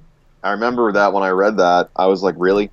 As soon as we finally get a premiere of something we've all been wanting to see, and we all got goosebumps watching, and we can't wait to see more and play it, half the people that watch that trailer are bitching about the graphics, about well, that doesn't look that great. Or The dog what's with just the like dog? the other Like, Fallout why am I games. seeing the dog so much? And I'm just sitting here like, really? So Why are you taking we're this that apart? petty. We're that petty is what it is. There's half of us that still love it and still embrace the culture, and half of us just want to pick something apart in any way they can just to bitch. You I was remember, just, I think, oh, God. I was just disgusted. Go ahead. No, man. Just there was we did another podcast where we're so spoiled now as a gaming generation. I think Will brought it up, and we were just talking about it so much. How we are spoiled. How we are pretty much just like we pick apart at every little flaw and detail that we don't like just to pick at it. Dude, enjoy it. It's Fallout fucking 4. How long have we waited for this? Yeah. Jesus Christ. Loves you. Oh my God, it's man. I didn't even feel like sharing that because I sent it to Will and to Jordan because it was a long piece. I don't have any time for those people. I'm not even gonna, it was one of us that I'm not wrote even the gonna article about those people. Just to Oh, say, like, sorry. yeah, that's why I read it. As I was like, I was shocked. I was shocked that people were saying this stuff. I couldn't believe it. They're probably players that aren't old enough to play the game in the first place. They're probably 15-year-old kids who are like, I'm WG, WFTF, BBQ. Those graphics aren't the best I've ever seen ever. I think it's just from a couple of places, really. Like, Who people who didn't cares? play the previous Fallout games. They're likely a lot of people who complained that did not play a Fallout game at all. You know what's great? I know Bethesda doesn't give a shit. They're going to make their game. They're going to support the hell out of it. I'm just not. I mean, I could get angry and upset about it, but I just don't have any time for idiots like that. Because if you're watching this and you're one of those people, you're an idiot. Okay, let's all right, I'll entertain the thought. Like, what if what if they don't, the graphics aren't on, like to their standards just because it's so much of a huge open world game. Like, when has Fallout ever been a small world game? It's never been. Never. It's never been. So you're Go ahead. all right, it's like you're so mad just because certain graphics are done a certain way. It's not up to your your level of preference, just because they maybe they sacrifice graphics for gameplay, game mechanics, or do you not think of that? Is it just you bitching and moaning just because of the graphics? Like, suck my balls. At that point, I don't care. Like Dave said, just suck the grandpa. Holy shit, man! I'm mad. I don't want to talk about it. Dude, you're the character behind you on your Assassin's Creed 3 poster. Oh, Connor. That's how I feel about those players that I want to humor are the thought. bitching about the graphics. I want to humor the thought of playing devil's advocate here. Okay. So, now, we're spoiled. Shut up. This we are. The end. We are. Yeah, done. It's a great conversation. I don't have any comeback for that. So we're a spoiled gaming culture. Again, this is one of those things where I talked about the Elder Scrolls, for example, online. Like, I made note. It wasn't a complaint for me. I made note that the visuals weren't up to par with some of the other stuff that we've seen. And so, to be fair, the visuals aren't on par with some of the other open world games that we've seen. Okay. That's just a general statement I'll say in terms of visual and graphical fidelity. It's not as strong as some other titles. Okay. What we've seen so far, sure, but it's Right. not those other titles, but okay. Exactly. That's the thing. You know what I mean? Fallout, it's its own baby. It has its own following. Leave it be. You know what I mean? Just Well, no, we'll humor the plain devil's advocate. So what Playing else you devil's got? advocate. Devil's advocate. The dog didn't animate as fluidly as people would hope a next gen game would animate. That's nitpicking, but okay. Yeah, exactly. Seriously, at that point, you're Is just that really that's- like the you're best? beating a fucking horse. At that point. Like, really? I can say The Witcher stutters so damn much they need to just not release this game. Well, That's a fucking travesty of how much it technically, stutters. technically, the dog should have taken 6 paces daily to 5.5. Hey, next generation, I really thought they would take 5.5 to 6, and you only did But okay, 4. the dog wasn't animated perfectly. Okay, what else you got? The way the dog being turned to look at the character was a bit lifeless. Wash Kane. Didn't look sentient enough. Oh my god. Like, come on, man. Like, what these people don't understand is that Fallout A has never been a game that's been about, like, okay, for instance, Killzone, Shadowfall. Oh, It's one of the most The game is ever, but it's like a glorified tech demo. I'll say it. The game I played sucks. but it is empty. It is soulless. It has no life to it. I like Fallout, on the other hand. Oh, sorry. That's fine. I'm not a huge fan, but I like Fallout. Sorry. Killzone. I like Fallout too. I like Killzone Shadowfall. I love Killzone. I didn't think it was 2 to 3, and then after that, and then Shadowfall. I was just like, I hated Shadowfall, but I think it's still a fair example. It was. I liked it, but I didn't love it. It was a good launch title. It was beautiful, but it was launch title. Forgettable. Yeah, somewhat. I agree with that. Fallout has never been, because it's such a large open world game, and has never been about, like, these are the most cutting edge, most beautiful graphics ever, but it is one of the most beautifully art directed titles ever. And art direction trumps graphics every day of the week, 24 hours a day, 7 days in a week. Yes. 365 days a year, on holidays too. If you have your art direction down, it doesn't. I mean, you could have stick figures if you've got good enough art direction. It's still going to be awesome. I mean, thinks of the Unfinished Swan, Journey. Oh, exactly. I mean, think about it. At the end of the day, graphics can enhance an experience, and it can take a little bit away from it. And I know that you, Will, and you, Dave, know this about me. I've said this probably a billion times to you guys, but they never make or break an experience, ever. And these people that buy games based just off graphics they don't know anything. They don't know anything. So if they want to bitch about Fallout 4's trailer, that's fine. The game's not meant Is that it? Is there anything else they got from that trailer that they wanted to play devil's advocate and to speak up for those that weren't happy? What else did they complain about? I think there should have been a jungle. They didn't.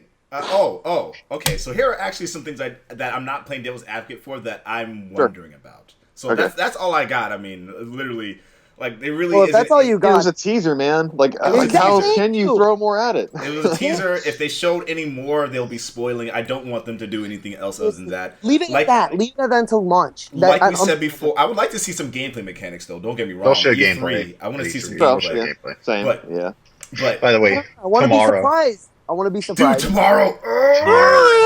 Okay. Yeah. Okay. What was I fucking saying? We're talking about Fallout 4, and then everyone blacked out. Yeah. Fallout 4, again, has never, as far as I remember, has never been about having strong graphic fidelity. They've always emphasized atmosphere more so than anything else. The thing that has me concerned, and it's only rumor, we don't know if this is true, is you can only create a male character. I heard that as a rumor, and it had to do with the fact that your character was going to be voice acted. And so that has me upset because, again, I am someone who fully enforces the idea of all-inclusiveness in gaming. I wouldn't want to take away the ability to, like, have someone create their character but not be able to pick a male or female, because I play as female characters all the time. Like, I enjoy it. By the way, your Elder Scrolls character creation I watched this morning was epic. Thanks. I had to give it, the badonkadonk. No big deal. I love the posterior and then the posterior dimensions, and then you're like, well, I want to give her a full chest, and then you're like, well, maybe not quite so much. You took it down like 3 or 4 notches, and then on your way back up through the list, you're like, all right, and then you go all the way over, and then just casually move along. I think that would be an issue, and if the game is like you're a blank character, do whatever you want, like past Fallouts, but it might be a situation, they might be kind of throwing us a curveball where it's more of a situation like Geralt of Rivia, where he is a specific character, a specific story, even though you can alter things drastically. Right. They might still be trying to focus more on one particular character, like The Witcher 3 does, because you can't make a female Witcher, for instance. So I'd be totally okay if that was the case. If that's not the case, and then they don't give you the opportunity to make a female, then I think that's a serious oversight. I think that's a big shortcoming, actually. I think that's they're going to be taking that big time. They're going to feel the backlash of it, and it's going to be it's going to be another Assassin's Creed Unity fiasco. You know what I mean? It'll be a justified backlash. It'll be if that's the case. Yeah. If that's the case, like I said, we don't know shit yet. You know what I mean? So but if it's like you said, if it's geared to go. I don't know. It's not really the same type of game for me, but could you consider, if the Uncharted series, if you were not Nathan Drake, but a girl instead? You mean Tomb Raider? Well, yeah, exactly. That kind of proves my point, though. You have in one environment and world, you have your male protagonist, and you have all the characters associated with them, and in the other one, you have your female, and all the ones associated with them. So if it's geared in that direction, then yeah, okay, I'm all right with that. Yeah, if Uncharted was a female character, I wouldn't mind at all, as long as they did it properly, or explained why you're not playing as Nathan Drake and maybe you're playing as his daughter or something. That'd be fucking cool. That'd be rad as shit. Yeah. It's going to be interesting because Fallout's always been about choice and how drastically things change. The Witcher's very good at that too. I think Fallout's as good, if not better, in some respects, because it changes so much. Mm-hmm. You can end a Fallout game in 30 different ways. The DLC. You can with Witcher as well, but that's what I hear. The Witcher and Fallout, in my opinion, are the best games that carry choice through. Legitimately, it's not just a gimmick. Right. So it'll be interesting to see if they still give you player choice like that. I'm sure that they will, but I still have a hard time believing that's accurate. Yeah. And also, I want to give a shout out real quick to Munir Jeremy. He joined the stream listening to us blabber on about Fallout. What's on, Munir? What's on? I said, what's on? What's up? What's on him? Hopefully. Immediately, he's like, that guy's an asshole. Oh, boy. Well, you guys are Fallout fans too. The other question I'll ask is, could you choose in the other games? You're wearing the Fallout shirt, man. You gotta know this. Absolutely. I feel bad, not because I've always just been male. It's always. I'm just pulling your leg, man. Yeah, I know. You can always. There's an incredible amount of choice in Fallout. New Vegas, could you be it's a female or male. Yes. Yep. You can choose whichever one. Then give me a good damn reason why you can't. If they don't have a good reason this time around, then they're going to be held accountable. I'll say that. Exactly. Yeah. I'm hearing also rumors that you're going to have the ability to do a top-down view, similar to what I think it was Fallout 2. Fallout 1 and 2. Yeah. 1 and 2, yeah. So yeah. I heard that as a rumor. I don't know if I'm personally going to use it much, but I think that's really cool for nostalgic purposes. Exactly. Oh my god. Hopefully the combat's a little bit more tactical like 1 and 2, because 1 and 2 were straight up tactical RPGs. They were great. They still carried choice through, still had really unique characters and everything, but they're very different games than Fallout 3. Mm-hmm.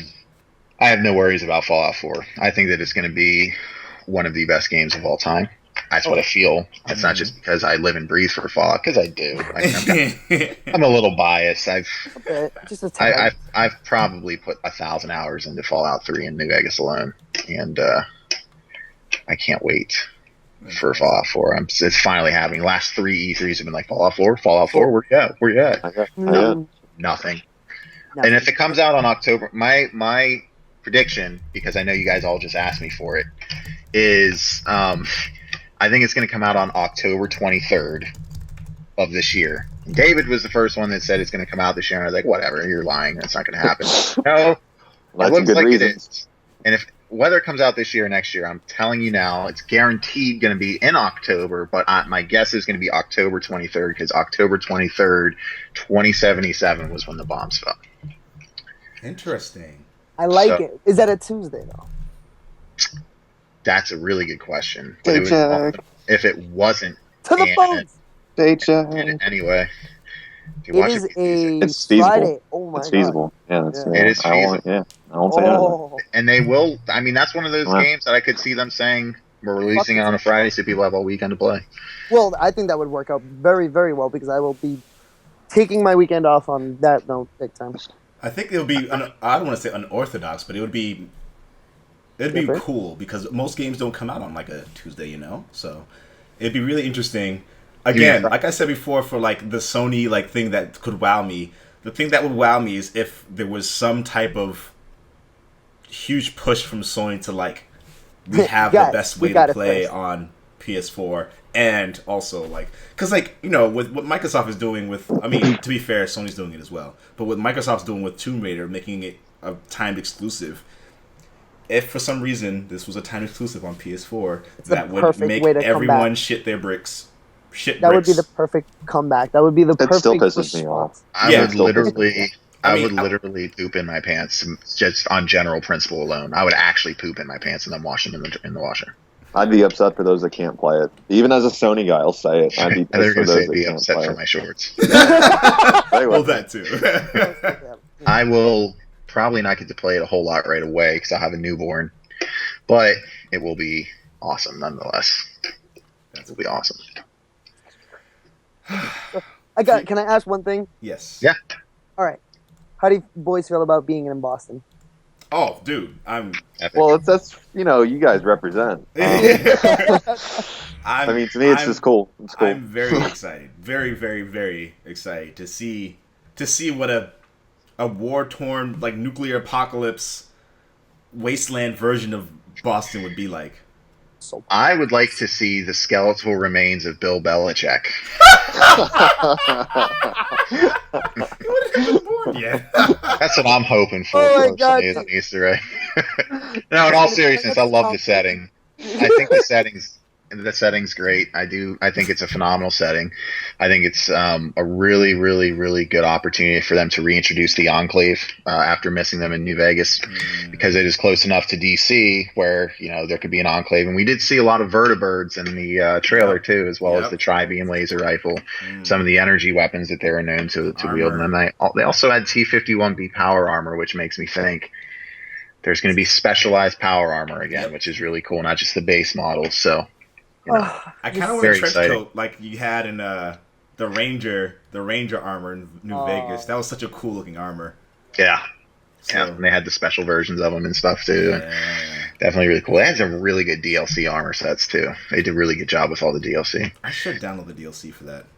What you do is get the Ultimate Edition, because the DLC is all still $10 each, and then the Ultimate Edition is $20. I think it's on sale on PlayStation Network right now. Oh, sweet! There you go. Yeah. There you go. Okay, we're finally going to move on to other news. I just want to talk about. Honestly, I didn't even get started, dude. I would sit here and talk about it for like 10 hours. But I know that we're on a timer. Where are we on time? We can see what we can. All right, we're an hour and a half in. Probably fucking. We're already out. We are. Wow. Gotta move on.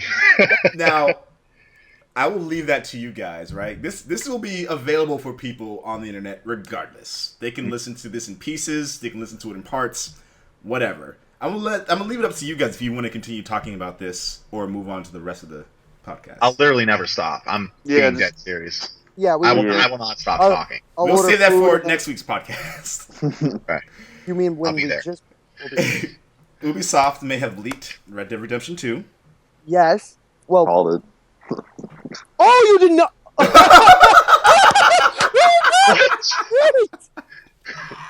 No way! Really? Holy shit! Is that in the agenda? Mm-hmm. Yes. No, it's not. Oh my God, it's right there. Oh, it's awesome. That's awesome. That David did call that. Yeah, I did. That was a while ago too. Oh yeah. I'm so excited. Oh I my think God. that was on a podcast. I think it was on a podcast. You're like, they're gonna talk about this during E3, and I was like, dude, yeah, they better talk about it on E3. I feel like I need to give a speech. I'd just like to thank you guys for this. Just wonderful. That is awesome. I mean, it's not cool that they leaked it, but I'm kind of a stupid way of leaking it. I'm kind of okay with it. Yeah, how did they leak that anyway? It says Ubisoft earlier today they published a new survey to find out what fans are playing, what they bought, and what they plan on buying in the future. Within the survey, participants are asked to indicate which upcoming games they are likely to purchase. What's interesting is that while all are already confirmed games, a couple stand out as a bit odd, including the unannounced Red Dead Redemption 2 and Respawn's anticipated sequel to Titanfall. Like, that people fill out a survey, and it's like, Holy shit. The guy that made that survey right now must be like this. Because he's probably on fired. He is probably He's like, I'm so fucking dumb. That guy doesn't have a box packed with his shit yet. Yeah, that guy's gone. my God, he's so gone, dude. That guy is like, I just hit the send button. Do you think he even noticed when he was doing it too? Like, you think save he it just as a draft? yeah, like draft. I'm gonna look through this. There was something going on in his mind that he was sidetracked. He's like, sent. He was thinking of Clyde from Metal Gear Solid. When I send out documents and stuff at work, like proposals, government proposals, and all this other good stuff, we have to like check it literally like 20 times to make sure there's not a single mistake. And if you don't do that, like, people have gotten fired for making simple mistakes because they were too lazy to go through line by line. That is definitely one of those cases where the person was just like, fuck it, it's fine. Click, and then later, like, and then popping up online, Red Dead Redemption 2 leaked, and the guy's sitting there like, fuck! Tell me it has. Usually surveys for like Ubisoft don't have like names at the bottom, but if this guy did, he just signed his own fucking warrant. Yeah. Yep. No severance. No, good God, no. Because it was, you are a dumbass. Wow. Well, I want to thank that guy for making my day. Hopefully you're having a better But possibly that could have ruined things for us, which we will talk about on our final guest topics. We knew it was coming, though. I mean, we knew it was coming, but we didn't know it was going to be at E3. David, you knew. I did. I called it because we were talking about. Guaranteed it. I did, because we were talking about Rockstar stuff and what they were going to do, and I knew it was going to come. It was their. Said that, so. What did I say? Guaranteed it. You were. Yeah, you don't even remember the conversation. Okay. Talk about it. I said it on here though too. I said it to Will, and I said it to a few of the other Black Oni guys that this is what Rockstar is going to do. It's the only logical thing that makes sense. Oh, yeah. Why wouldn't they do this? Mm-hmm. And it was talked about in their earnings reports too at the end of last year when they were talking about future projects. And I saw it on there, like, they're going to do it. They're going to do it. I know they're going to do it. They have to. I'm very interested to see where the story goes. I hope they do a prequel. I hope they do a prequel so that you can still see, like, maybe when John Marston was a bad guy or something, maybe play another character and he's in the gang, or that would actually be kind of like an outside view in, kind of deal. Yeah, be awesome. It'd be awesome. That way they don't have to immediately feel the need to resolve a bunch of stuff from the last game. Although you kind of resolved a lot anyway with his son, but yeah, you did. Jack Marston. That's so awesome. Well, that's so awesome. I did not know that. If they continue that story or not, I don't know how that's going to pan out if they go that way. Yeah, maybe they might just do a completely new story with some tidbits here and there, maybe an Easter egg or two. Yeah, I would say when they do this sequel, it either should be a prequel, like Jordan said. I think that would be cool, or a parallel story that like has a lot of mentions and cameos of some of the other characters you saw from Red Dead Redemption, the first one. Like, I think both of those would be really equally interesting things, because the Wild West is such a fucking fascinating time period. Oh, hell yeah. If they can do that and like update those controls, because let's be honest, it would be a rockin' Rockstar game. Isn't the best at controls in general. Say that again. Seriously. But they're such good storytellers, and you still keep playing their games, and that's the emphasis I want to put. It's like, fuck, why does this suck? But you're like so sucked in, you're like, just make the game control like Ghost Recon Advanced Warfare, and then bring it with all the other shit going on with the Wild West, and you've got a great game. Do you remember trotting into Armadillo for the first time and being like, I just take my money. I'm so happy you have my money. Yeah. Oh, there's moments in time where you just realize there's certain sequences during a game where you're just like, this is worth the money. This part alone is just worth everything. Going into Mexico with that song. Yeah, dude. It'd be really cool if you could choose, like, depending on the, like, you get like a prologue tutorial chapter, and then leading into like the rest of the full game, whatever decisions you make during that prologue will determine whether you're like a sheriff character or an outlaw. Holy shit, that'd be sick. Dude, that would be amazing. That would be nice. That would be What'd you say? I hit my hand on the wall. Was that really bad. Was that an accident or? It was. Oh, yeah, no. I was swinging my arm, and it just like Good thing. bounced off the I wall. was saying that like if during the prologue of Red Dead Redemption 2, you're learning about the mechanics and you're making decisions on the game, the prologue would probably be pretty long. Yeah. But during that 45 time, hours right, you know. Long fucking prologue. minimum. Well, But, call that like- the Final Fantasy 13. But like during that time period, you'll make decisions, and based on your decisions, they'll determine whether or not you go on the path of being an outlaw or a sheriff. I think that'd be really That's cool. like interesting. it. That'd be cool. Yeah. that'd be cool. I liked it. Will, you should write to them. I mean, you know, they're trying to pay me. It's great. Trying to comp me royalty, you know. We're good That's to a $1 go. million idea right there. That's just fucking printing No, money yeah, right but, there. send a big shout out to you. Dude, even if it was just 1 cent per copy, you'd make so much money. Dude, Oh shit! just a mention. Just give me a mention or something. Like, hey, Yeah. Will fucking Wiggins. Just for copy. And a copy of the game, yeah. Just put my face on the cover. Not asking that much. Just With make a me the main fucking cowboy character. hat. That's Just all I want. badass. Pretty awesome. Oh, God. I hope I have a cowboy hat around. How'd they do gang hideouts again? Those were so much fun. And then like the way that you earned uniforms and bounties. So much You fun. guys doing continue. bounties. I'm going to get something real quick. You guys continue with the Just a cowboy thing. hat, everyone. He's going to go get a cowboy hat now. Last Guardian, go. That's what he's gonna do. The So last I think Guardian. I think. Is that what he said? Oh, did you last. stop the last Guardian thing? Well, how does Jordan feel about it? George. I don't believe it exists still.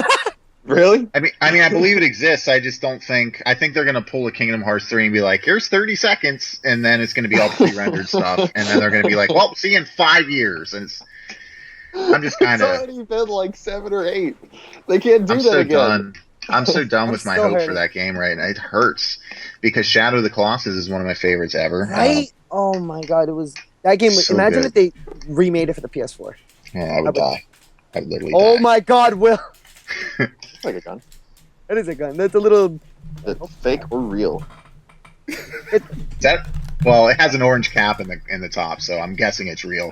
No, it's definitely not real. It's a, Just we're laughing and it just shoots through the fucking roof. The guy above him is like, "Who the fuck was that?" For those of you This that whole can't time. see, apparently Will is a cowboy because he's swinging his 6-shooter like nothing. Will is ready for Red Dead Redemption 2, Oh god, yeah, he is. but not until he licks the chamber on camera. Okay. I'm so sorry. It's so hard right I now. Viewers. apologize for nothing. No regrets. Oh my goodness. So, yeah, Red Dead Redemption 2. That is so awesome. Like, That's look at so him. awesome. I'm gonna go through all these and just clip, just take snippets of just Jordan's faces and just post them The everywhere. Instag's face. I make fairly emotional faces at times. This is why it's important for us to have faces on these podcasts. That's, For this This is reason, true. ridiculous. This is true. If you didn't have your webcam working, we would have never saw that face. That's Never. right. I'll just be sitting here silently going. Jizz myself. So we talked about this in the podcast thread a little bit, Tiny but bit. The Last Guardian rumored to be showing up at right. Yeah, So- which we talked about when you went to get your gun. Okay, right. And Yeah. Jordan's kind of on the same stance as me, but I think Chris is still excited. I am because come on, boys. I'm excited for the Yeah. game. I just Yeah. feel like I'm going to be I'm ultimately. not going to care. Disappointed, you think? I'm going to be disappointed because they're saying it like it's going to be, like it's a huge deal. Obviously, they're trying to get marketing, and then they're just going to say, "Hey, actually, we're Kingdom Hearts 3. Here's a 15-second clip." Well, Like, here's the that's thing. what you have to show after 6 years, really. I mean, I don't know. A lot of things have been finally kicking off over there, and then I still have that. Maybe I'm just an idiot that just still hoping out that this will be the E3 that 15 when Final Fantasy 15 will get its release date. This will be the year that Last Okay. Guardian comes down.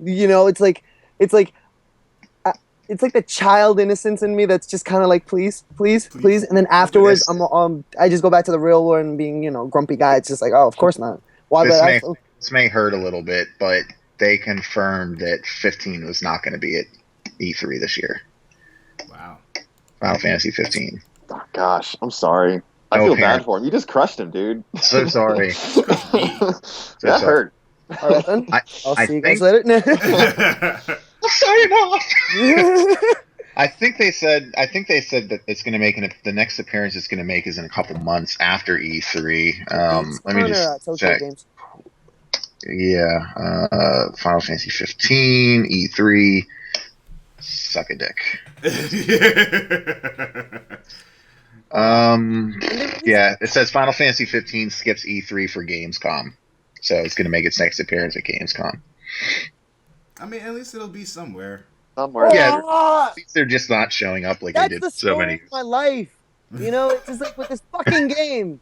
Holy shit, man. Oh, no, it'll be at E3 this year. Don't worry about it. Oh, it's skipping for Gamescom. Oh, it's at Gamescom? No, it's at TGS. TGS releases a fucking 1-minute trailer again with the same shit and with like 3 different fucking... I still haven't played the demo. It's on my system. I still haven't played the demo. I've been playing Type 0, but you're the only other person I know that's as excited as I am for that game. I'm just... At this point, I'm just happy it exists. I'm pretty fucking pumped, but I think you guys are on a different level with that than I am. I've always had faith in that game, man, from day one. Mm-hmm. I've always said it's going to bring the series back. Back when it was Final Fantasy 13 Versus. Oh, yeah, exactly. Yeah, initially. Oh, yeah. Yep. I remember. Did it have an R in there? I thought it was like Versus or something. I think it was Versus. Yeah. Was it Versus? Or it could Because have been it's a supposed to be on spelling the typo, I don't know. opposite. It was on the it's opposite side of 13, so it was like Versus 13. I thought that was a cooler title, honestly. I thought that was so cool. It's like Versus 13. It's I like, think it's confusing. 15 is Well, fine. Yeah, 15. well, now it's a mainstay title. That E3 that it became 15. I cried. I won't lie to you. We were I won't ever forget this. I had a shitty Sony Vio at the time, and it was a bunch of us just over there, right? And Tetsuya came on, and he was just like, "There will be no information about Final Fantasy 15." And I remember punching a wall. Like, I asked all my friends. I was so mad because everyone was like, "No, it's dead, it's dead." And then all my friends are sitting there laughing, and I was like, I was so mad. And then all of a sudden, it just cuts away. It was like, no, Final Fantasy 15, no info. And then he cuts away to the new trailer. And all my friends are like, but he just said it was, what? And I'm sitting there like, I got goosebumps so bad. And like the back of my hair was like fucking going. R.L. Stein. Sorry, good. No, it's cool. And then at the end, I was like, yes, I told you. My hand was hurting. I was punching one of my friends in the shoulder. I was like, yes, I fucking told you. And then he goes, and then the big announcement. And then Noctis's voice says, but this will be the 15th time. And then it breaks off and the title reassembles to Final Fantasy 15. I broke down and cried. That's the most emotional I've ever been with a fucking game. And then they keep doing this shit over. That was like 2013. 2012. Yeah, that was a while ago. I'm so glad you said that because now I can say I shed a tear too. I did. Oh, God. When And they then did my that, friend it was was so huge. awesome. Oh my god, my friend's a huge Shut Kingdom up, Hearts David. fan. It's okay. Yeah, Dude. I've Those been there. games, I've been there. those I've been games, there. man, Not I'm with telling those you, those games I help understand. define part of who I am. Growing up playing them. Do you remember when 4 came out? When it was 2 over here, but when 4 came out on Super Nintendo, I was like, these are the best graphics ever. And like, ever since then, dude, and then We've just been recently, appreciative beforehand of graphics. Now we bitch about. Oh, I'm sorry. We can just. it just drives. Yeah, well, it drives. I still remember looking at Final Fantasy 2 with Cecil and the Red Wings, and like the Yeah. being like, he's a Dark Knight, becomes a Paladin later after fighting himself, like way before all these other games and other things did that. Like that was Final Fantasy 2/4. I was happy. It was so great. It was like something you've never seen. It shapes who you are. You're absolutely right. It does. The stories are they absolutely do. And this game is going to put it. I just have faith that they're gonna put it back on. We've been waiting so long for a good quality Final Fantasy title since 10. 12 was okay, but it wasn't really Final Fantasy in my opinion. Yeah. It was more like a really good game. It was a really good RPG. But it wasn't. It didn't have the soul of a Final Fantasy game. Yeah. You know? So I ain't still my so shit that, though. and then, of course, it came back into the Final Fantasy VII thing. And then you cried for another reason. Because they're the biggest trolls on the face of the planet. Hate them. Oh. Yeah. I didn't cry at that. I was so mad. Oh my god! I remember the fucking. It was live too. Remember the They were streaming it, and he goes, "Now something you've all been waiting for," and the whole audience is kind of meerkatted up. They were like, they all meerkatted. And then they scroll Final the Final Fantasy VII logo on the Then you just hear nonstop cheering. down. And then they showed what they were talking about, and then it was just there was A no port laughter. on PC. And at the end of it, there was one guy who was like,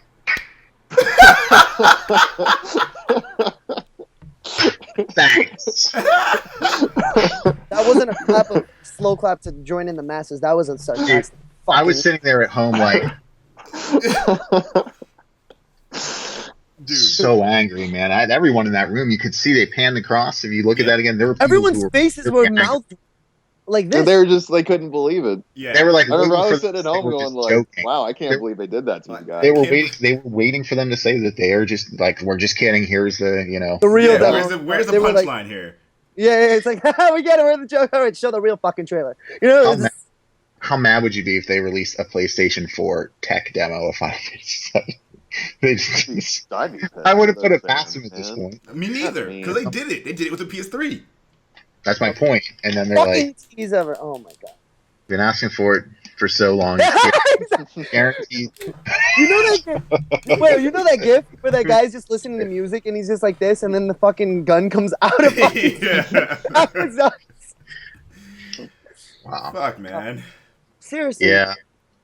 Yeah. Like I understand they're trying to make it quality and like trying to revamp the the whole soul of Final Fantasy. I get it. I understand. But dude, enough's enough, man. I'm hurting. Please. Yep. Please. Begging you. Crackdown. I'm in crack. You know what? Cracking down on the crack.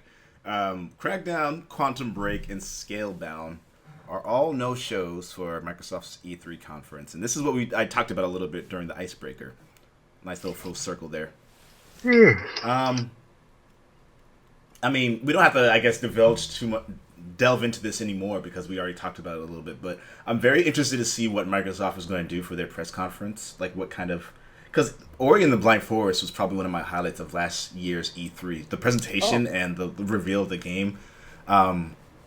That came out of nowhere for me. I didn't expect that at all. So we can maybe see something along the lines of like really cool stuff like that again. Or this could have been like a last minute, like, hey, these things aren't going to be here after all type of thing.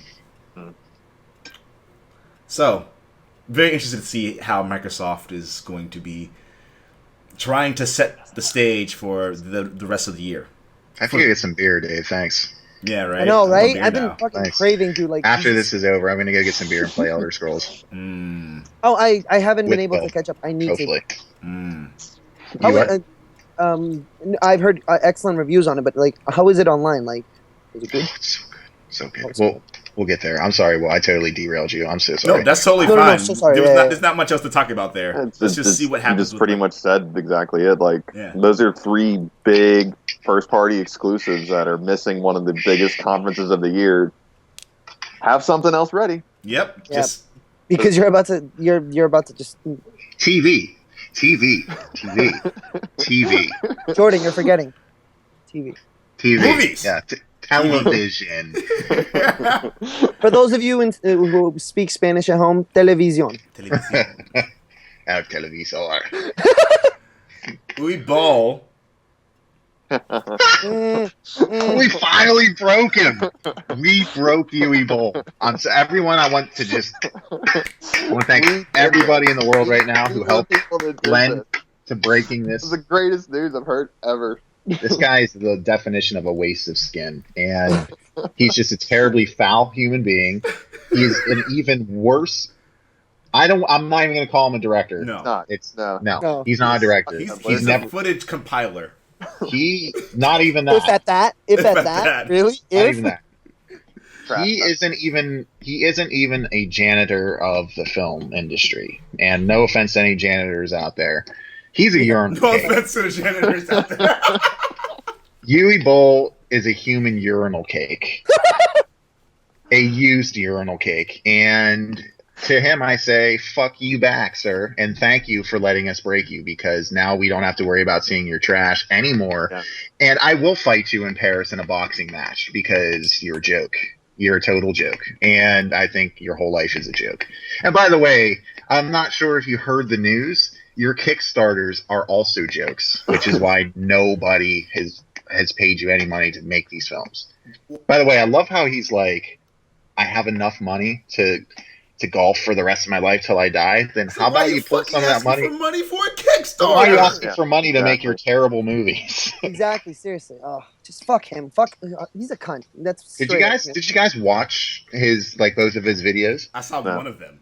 I read part of what he said. I didn't. Oh, want dude, to give he's he doesn't he's deserve seconds of my viewing time. He doesn't Exactly, deserve that's what it me is. I don't want to watching give him. that click, you know? I don't want to even give that. I'll read about it. I'll read Oh, about it. don't get me wrong. I will. I will read about it, no problem. But no, dude, it was glorious. He just went off. Oh, He just went off. He didn't even make sense with half the stuff he was saying. Fucking bullshit. You don't even Yeah, know. he's They're like, just laughing fuck their Matt. way to the bank. He's like, fuck Matt Damon, fuck Transformers, fuck. He's like just Fuck screaming Matt fuck. Damon. And he's like calling. These fucking seats. He's like just. Okay. And he's like telling you in the camera, like, fuck you, and, you know, blah, blah, blah. And I'm just sitting there dying, laughing so hard oh at my him. god. It was probably, now for the same reason you guys didn't want to watch it, I was hesitant to watch it because I was like, I don't want to give him a view on his page. Oh, you but I was can. like, I Exactly. have to see this. It's just him ranting, but And his I don't know. rant was just so, it was all to the point where it was so nonsensical, it made sense. He literally comes off as someone who needs to be in a straitjacket.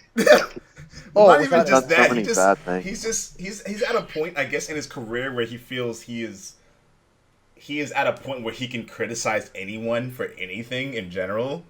Yeah. And his criticisms weren't substantial. He just kept calling everything shit. But I was like, dude, you must think that your stuff is good. That's my first point. Blood he Rain. does. He Far Cry. legitimately thinks his Alone in the work Dark. is Alone good. in the dark. What else? He thinks his We don't need movies anything. are In good. the name of the kingdom. Postal. Oh, And God. the other thing that drives me He's crazy just is taken that so many of our beloved franchises And just been fucking butchered. rape. Butchered. Dude, oh my yeah, god. great. Butchered House is again. dead. What it is. Butchered That- is Reminds me of too South positive Park of when a they term. Yes, go Indiana Jones. exactly. The Indiana Jones bit. That right there. That was great. That was right there. That now I can't do. Oh no, my it's God. my god. That was beautiful. And the It craziest was. thing is those Kickstarters. Some of them had $4,000 of support. That's $4,000 too much support. Exactly. It's What probably do I need him to be setting doing up different to be accounts able to to pass try a and get it Kickstarter started. campaign for anywhere near that much money. There's a petition out there. How many people? Like hundreds of thousands of people. He said, if this ever reaches 1 million, I'll stop making movies. And I think it did. And he was just like, oh, I was just joking. Like, Well, if that's a joke, then you.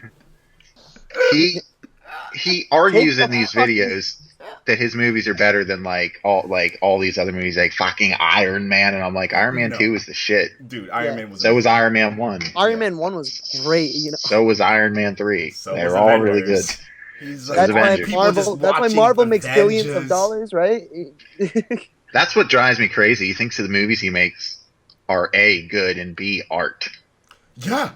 He's like, these Yeah, are not that's- art. You guys call these art? I'm not even joking. I could literally operate a camera with nothing but my ass cheeks and make a better film. Can I pay to see that? Actually, Absolutely. I'll And then I'll start the shit out of Let's that. start a Kickstarter for it, and then I'll get more. I will name the Kickstarter campaign "I Can Make a Better Movie Than Uwe Boll with My Ass Cheeks Alone," Let's make it viral. Dude. and then I'll raise it, and then I'll use the money to make a video about how much Uwe Boll sucks. You'll get like Got it. actual like critics, like movie critics on Hate be like- that guy. They'll be like, So happy we broke him. Watching him just descend into madness was glorious in those videos. That's why I watched him, because it was He's just already glorious. I can't. I mean, if someone has a mirror, like a mirror, like a mirror to it, I'll watch it, but I'm not gonna give him a click. I'm not gonna give him a view, because every view counts to him. Like, we're laughing at him, but he's getting more views. You know? Yeah, he doesn't have enough views though. He's got a couple thousand views on it. I mean, it's actually I've had more views on some of my videos, and I'm not. He's such a joke. He's such a joke. I love how they always ask these major filmmakers about him, and they're like, "Who is this guy?" I keep hearing this guy's name, but the vast majority of them don't know who he is. You know? I'm good. I'm happy about that. Yeah, good. The moment one of them just says, "Oh yeah, I've seen some of his work," it's kind of like, Yeah, that's all they'll say. in They won't trouble. say And anything the way they else. say it, you can tell that's what they're like. Oh, Him. You Yeah, heard of him. Yeah. that guy. But even the worst other film directors like Michael Bay, he has The Rock. He made The Rock, so okay, he at least showcased some talent at one point in his life. Uwe Boll never has. To be fair, Transformers 1 wasn't that terrible. It just got progressively worse. It I did. hate the first one, but I was in the minority. Yeah, I hated the first one, but I was in the minority that wasn't anywhere near as bad as 2 and 3. Yeah. 2 was just balls. Yeah, it was So definitely bad. not good. They're all terrible. I'm just argue with me, Samuel Envy. What's going on, Samuel Envy? Argue with me. Are you Uwe Boll? Please tell me. Are Uwe you? Boll. Please tell us. dude. Tell us. If you were yeah. Uwe Go Boll, ahead. I will box you. I Because he always I- asks people to box him in a ring, and I'm like, why doesn't anyone go knock this guy on his ass? Really, dude? Oh my God! Seriously, let's do it. Constantly. He's always like when other critics, like, he'll say something negative about someone, and then someone will say essentially, fuck that guy, who cares? Yeah. And then he'll come back and be like, oh, I'll box you in the ring, and they're like, what? Why doesn't someone that's go? a I got your normal response. attention. Let's fucking do this. Yeah, Dude, yeah. I don't understand. I'm very. All right, here's my thing, right? And I'm saying this very subjectively and devil's advocately. He's referring to himself as an artist, which, for all intents and purposes, I wholeheartedly disagree with.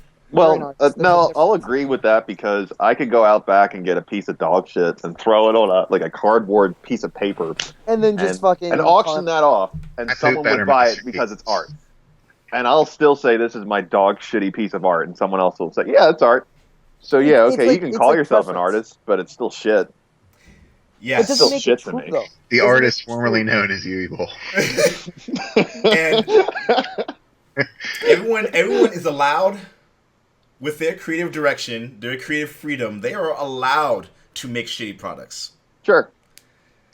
You're allowed So, to. in that sense, I defend his right to be a shitty movie maker. I know. He's not under American laws. That's all. I love how Jordan just doesn't give up. He's just I fucking hate I don't him. care. I hate him. refuse. I don't respect his right to call himself an artist. I don't. I agree because I think I you'd have to be at least good to call yourself an artist of any kind. Have some skill. Even the worst player in the NFL is a superior athlete. Yeah, Is a true. superior athlete. I mean, like, a fifth This is string true. punter is still an NFL player. Okay, of course, fifth string punters don't actually exist, but Exactly. even yeah. the worst player in the NFL is like so ridiculously athletically gifted. It's Yeah. insane. He may not be can't able to be the release, top. like, of the draft. a worse than a combination of a Lifetime and sci-fi meant for TV movie Again, that goes that's straight to doing it too much DVD, justice. and it Too much still justice. sucks worse than you thought it would. And you can't call yourself an artist. You can't. You know those $5 bins at Walmart and stuff like that, where you have a bunch of DVDs and stuff. Yeah. Not even if it was 99 cents. I would- I'd buy it just to spit on it or burn it, I or would- make You sure would no have one to else pay can see me money it. to watch. I was gonna say, I'd buy it if you for a pay dollar. me to watch it, Yeah, but that's like you getting. I'd say paid. no. It's $1 to burn it. So Say no. it costs less to make, or no, it still costs more to make it. He didn't recoup anything off of my dollar, and I'm still Sure. gonna burn it. We should burn it then send it to him and be like, "This is what we think." or this is Yeah, this is Yeah, I'd what do my that eyes too. interpret as your movie. no, it's still pedal. I hope he hears this. I hope he hears this. Just He makes the director of Sharknado look like like an Just- Academy Award, yeah, like Stanley Kubrick. not winner, just like a nominee. just a nominee. I'm, for you guys at home who are listening, who don't know might have what the just fuck jumped we're into the ranting about. stream, we're Don't- of course talking about Uwe Boll. We're No. gonna finally move on from that though, because Yes. I mean, Yes. I You say they might not know who he is. Please don't inform them of who he is. 'Cause Yeah, they'll they just- don't need to know. yeah, I was just about to say that. Count your blessings if you don't know. Don't tell him how to spell Yui because he'll never figure it out. There are certain, there's like everyone. There's a certain level of suck that you can achieve. His name should be Yui Ball. So bad. You be bawling like, Uwe Boll. my Kickstarter got Middle paid, name was suck. You eat unsuccessful." balls suck balls. I think there's a certain level of like mastery in a certain art that's like very extremely hard to obtain and very admirable. And then there's also a certain level of suck that is so impossible to comprehend it's almost impressive. That's a good way to put it. Holy shit. Yes. That's how I define his work. And he's also just a sucky human being too. So it's like kind of like just a terrible waste of skin making terrible. There's not a word in existence to describe the abhorrence of a Uwe Boll film adequately. You can't accurately articulate it. And yeah, and he just destroys video game franchises. So do you remember Hittori, of course? How could we forget? Swag. It's fucking Swag to Murders. Worst name ever. Worst name ever. Ever. Me and him and one of our other friends. Love that kid, though. Yeah, definitely love him. Used to hang out all the time. And for some reason, I think it was his mom or his uncle. I think his uncle lived downstairs from where he lived. Used to buy movies constantly. Like, any movie that came out, bought it instantly. I used to do that. Uwe Boll movies were on the list for whatever fucking reason. And so we watched those movies. And the level of hilarity that ensued as a result of watching them was... I didn't know what being drunk at the time was like. Because I was still a teenager in high school. I didn't know what being drunk was like. Now that I do know what it was like... Exactly. It was what... I basically was drunk off of laughter because of how awful those movies were. Like, they were just simple things that...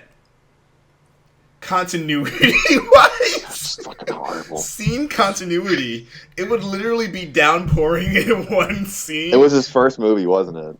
This was House of the Dead. I don't want to name the name in case people are out there going to try and find out the movies or who this guy is. But was it his first movie? House of the Dead. This wasn't even his first movie. Yeah, that one. Yeah, oh, was that his first movie? No, I think it was his first big one. Yeah, was they that piece? on a boat, shit, dude. And it was torrential downpouring from one cut. And they were completely dry, no rain, for the next cut, continuing a conversation. They were outside. You could have mentioned the video game footage he spliced into it for the action scene. Oh, God. Oh. I couldn't even remember that. I think my eyes were closed from laughing too hard. The best is when the best is when the zombies are just like walking and you can see the wires, and then in the next scene, out of nowhere, they're like sprinting and doing jump kicks and stuff, and you're like, what am I watching? Is this serious?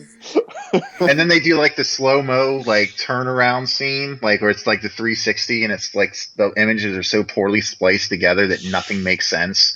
And you can see all of the wires in the boom mic, and you're like, yes, this guy can call himself a director. No, you can't. You can't. You can't even hide a boom mic. You can't even hide a boom mic. So bad. So bad. I'm glad we destroyed him. He's been destroyed, finally. Get the hell away. Guest topics! Hot topic, guest topic.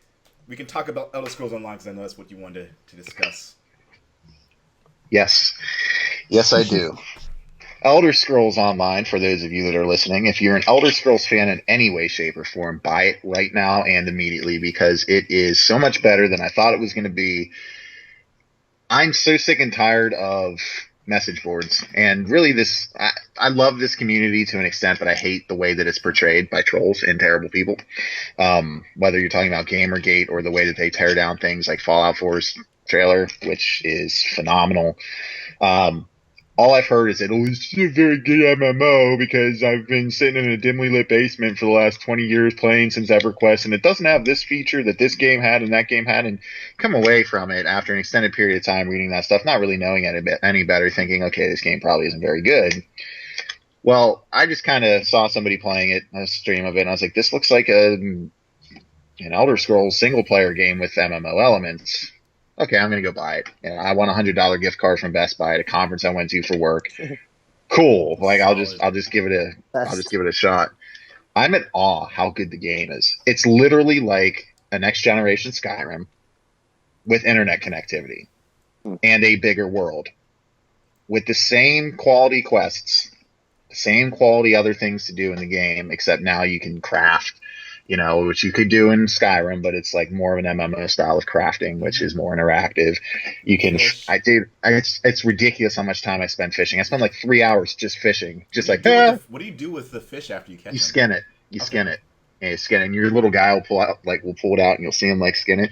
I love it. Like when you go into your inventory, a player goes into their inventory, you're like walking past them, you see them like going through like a sack, like looking for stuff. Or if they're reading a lore book, just like Skyrim has in Oblivion and Morrowind and Daggerfall, they all have awesome lore. So you find these books and you read them, and sometimes there are many pages, sometimes there are only a few. Exact same thing here, down to the same font that was used in Skyrim, the same menu that was used in Skyrim. And like if you're reading it, you'll see a player like sitting there with an open book, just like reading through it. It's awesome. Attention to detail, man. What's great, exactly, you got it. But what's really cool is I'm like drooling because I'm so excited. What's really cool is that you can play it single player, and it's like a single player Skyrim experience, or you can play it with your friends, and it's so much fun. And you don't have to get on every single day and play it and grind it, and if I don't play this and it's the only game I play, I'm screwed. You level up pretty quickly too. You level up pretty quickly, and man, the way that you can build your character is awesome. They've done such a good job of just different skill trees, and then the different way you level up. So if you're wearing light armor, the more that you get attacked and the more that you do certain things, just like in Skyrim, you're leveling up to, eventually 100. But they just do, they do it so well. And then the MMO elements of it are just seamlessly integrated into the experience where it doesn't feel clunky or wonky.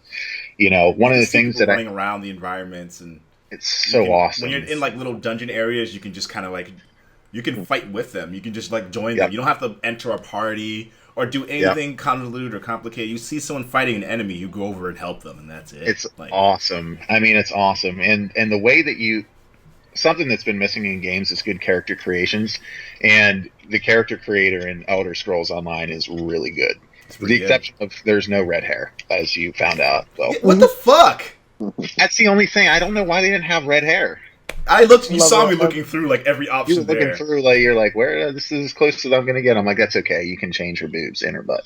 Yeah, but that's worth it. But it's just it's just really cool. I love the fact that they took away the text log. And a lot of people aren't fans of that. They have what's called proximity chat, where you run around and then you can just hear the people. But you can take yourself out of that, and if you play in your party chat with, like Will and I will be playing, and then I've got a bunch of other people that I play with, just get into a party chat on PlayStation Network. And if there are too many people to be, I think that is like a limit of 6 or something, you have a specific channel you can join in game for as many people as you want, and you can turn off all that other stuff. You don't want to hear people playing the rap music or whatever it is. And I love that there's no text log, because I really liked Final Fantasy 14. But it's just they made the interfaces and stuff, they just made it more complicated than it had to be, and I was so sick and tired of the text log with all of the people spamming for gold. Every time you go into a big city, all you hear is that chime. Even if you turn off the text log and turn off like that stuff, you're still hearing the chime, chime, chime, chime, chime. It's just so annoying. So this just feels like a perfect. First of all, it feels like a legitimate entry in the Elder Scrolls series, which is reason enough to drop $60. Damn. Yeah. But on top of that, it is perfectly streamlined, the single player Elder Scrolls with a streamlined MMO, and of course it takes place in a world that's so large it's like 10 times bigger than Skyrim. It's ludicrous. It's absolutely ludicrous. You pay once and you don't have to keep paying for a subscription. So that was one of the big differences between this and the PC release, is that you had to pay a subscription fee. And what's really nice about that, from all intents and purposes, the extra stuff you can buy with the the ESO Plus or whatever is all pretty much cosmetic. You might earn gold a little bit quicker, but it's not pay to win at all. Like all that content is available to you. You don't feel handicapped by it. And for me, it's by far and away the biggest surprise of the year, because I hadn't planned on getting it, because I kind of unfortunately fell in kind of with the herd here, and all these people bitch about it from PC and stuff, and I think that it's so far every bit as good as Skyrim from what I've seen. It's awesome. Except it's bigger, and the graphics aren't as good as some of the single player like Witcher. It's not as good as Witcher, but the graphics are still, especially for an MMO, really nice. And the day and night cycle is cool, and then just knowing you're in a persistent world where there's people running around doing things everywhere that you go. It feels like a world that's lived in. Which is really cool. So had to vent about it, or rant about it rather. I'm not really venting. I vented about Uwe Boll, but and you have this is a small thing, but you have individual pieces of armor equipment. So in Skyrim, you put boots, you put like pants, and you put like a cuirass on, and then gloves, and a helmet. I think with this you get like pauldrons, you get a belt, you get I think you get like a headpiece as well. Yep, and everything changes when you put it on. So if you wear a mixture of light and medium armor, you're going to be leveling both your light and medium armors at different rates depending on certain things. But then you have, like, I'm a sorcerer, and I've taken a few skill points. Oh, something that's really cool, too, is they've added collectibles. So there are things called sky shards that are hidden really well in the world. And if you find 3 of them, you get an extra skill point. So it's not just based off, like, leveling up. You know, you can also, you know, find skills that way, which is really cool. It gives you a reason to explore. And, you know, the exploration aspect of it is, you know, when you play an Elder Scrolls game, it's just an absolute joy to just go across the landscape and discovering stuff. That's exactly how it is on this. It's great. My big complaint about it, aside from what I mentioned before, was there's no fast travel as far as I know. Oh, no, there's fast travel. How the fuck do you do it then? Yeah, there's a lot of fast travel. You find... I was like, what? Where the fuck? Yeah, and that first... It sounds like you're on Bleak Rock Isle, so... I mean, I went to one of the other places, too. I went to Morrowind a bit. Nice. Yeah, the first couple of islands that you'll find are really tutorial areas until you go out to, like, the main world. You do all the quests and stuff, and I'm still doing them on those, but a lot of my buddies that are playing it say that those are essentially tutorials, and then you get let out into, like, the real world, which is just huge. Wow. But there are shrines, and when you activate the shrine... You'll see it in Bleak Rock Isle. It's like got like a blue flame in it, and when you discover them, then it links to the other shrines you've been to, and then you can fast travel. And you can also fast travel. I've seen people fast travel from the world just standing there themselves. So there's definitely fast travel. Okay, that's good to know. Pretty sweet. Yep. Want to shout out to Making Money 27 who just joined the stream. What's up, brother? What up, brother? Yeah. Making money on a pole. I told you about my side job. I'm sorry. Apologize. So far from what I've played from Elder Scrolls Online, I agree with pretty much everything you're saying. I was not expecting it to be so legit. Yeah, I wasn't, because, you know, you have internet connectivity, you have issues with whatever will happen with that. You have a different studio working on it than Bethesda themselves. This is ZeniMax Online, or ZeniMax Studios, I should say, and. You know, it's one of those things where, like, I have plenty of other things to play right now, so, like, recommending people get it right away isn't really going to do much more for you than if you waited, like, another month or two to get it. But I do recommend getting it because it is a different experience, and it is, it's a game that you can play with friends.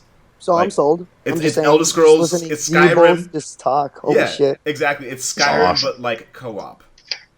Dude, alright, you know what? After this, I'm just gonna go get it at Best Buy. Yeah. I don't even That's awesome, care. dude. You should. And join the Ebon Heart Pack so we can all play together. Dave, you got it? This is all you guys. Oh, I got it. Yeah, Dave's not really a big Skyrim. I've enjoyed listening to it, but it is not even on my list. I'm definitely getting back. I got to try it. Dude, that comes out this week, no, right? It sounds like tons of fun, but next week. I got a ton of crap I'm already playing, and I know once I'm done with one game, I have another game I'm already going to. I don't need another one. No, I don't need another one, but just... I love co-op games, and I haven't been online. I play with you guys lately, and like we don't play Dying Light as much or at all. We should. It was so much fucking fun, dude. One of the reasons I got it as well is, like, it's going to be a game you can tell that you're going to be able to play with your friends and still have new content in 2 years from now. It's $60 now. It's a persistent online Elder Scrolls game that is just as high quality as the other major entries in the series, and that being able to play that with your friends. I mean, that's just awesome. It's a game that's going to last for a long time. Between this and The Witcher 3, I'm done with high fantasy for a long time, until at least the next Elder Scrolls. So it's going to last me so long. Yeah, I still have to beat Dragon Age, dude. Like, me too. I'm kind of bored with Dragon Age, to be honest with you, a little bit. I'm taking a break from it because everything else that's come out is so much better. No offense. A lot of that's filler stuff, in my opinion, compared to, like, The Witcher, which is just not fair. Dude, every side quest in The Witcher has something different and interesting about it. There's a lot of them in Dragon Age that are not like that, which really? I still love. I don't want to. Yeah. Oh, well, go find an Asterium. I don't want to. Yeah. And, you know, it's a lot of the stuff in Dragon Age is filler. I think the series took a little bit of a step back with that entry, but it's still a good game. I still recommend it, though. Overall, it's still good. I didn't play Origins in 2, but, like, I'm honestly, like, I love Inquisition. I'm very, very impressed with it overall, but Again, we're spoiled, we're distracted. There's so much stuff going on. So like just the structure of like those side quests. We're both completionists, so like I want to do all that stuff, but like I don't want to do some of it. Like I don't want to collect those fucking shards. I don't. I know, and there's so many of them. So many. There's so many. A lot of their stuff feels filler. And by the way, I cannot emphasize enough how good Dragon Age Origins is, even to this day.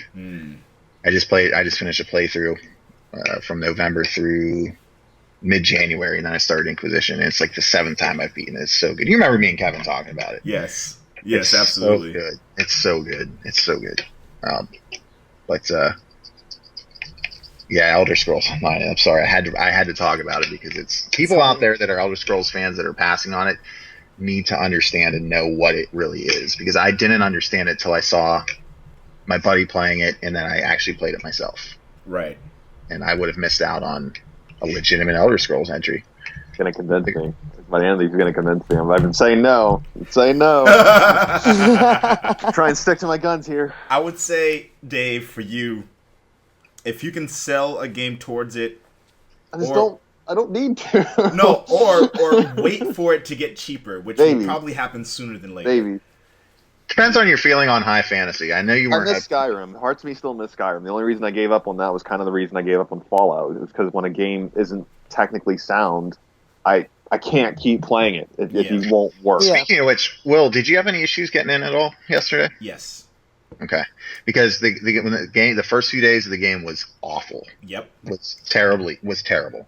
But since they did maintenance on peak times on Friday, of course, I've had no issues whatsoever. I signed right in. I couldn't sign in for like a solid 5 to 7, 10 minutes maybe. It was just like, oh, that's not bad. It kept saying, oh, well, really? Well, no, but it was like multiple hours earlier in the week. It was terrible where you just couldn't get in.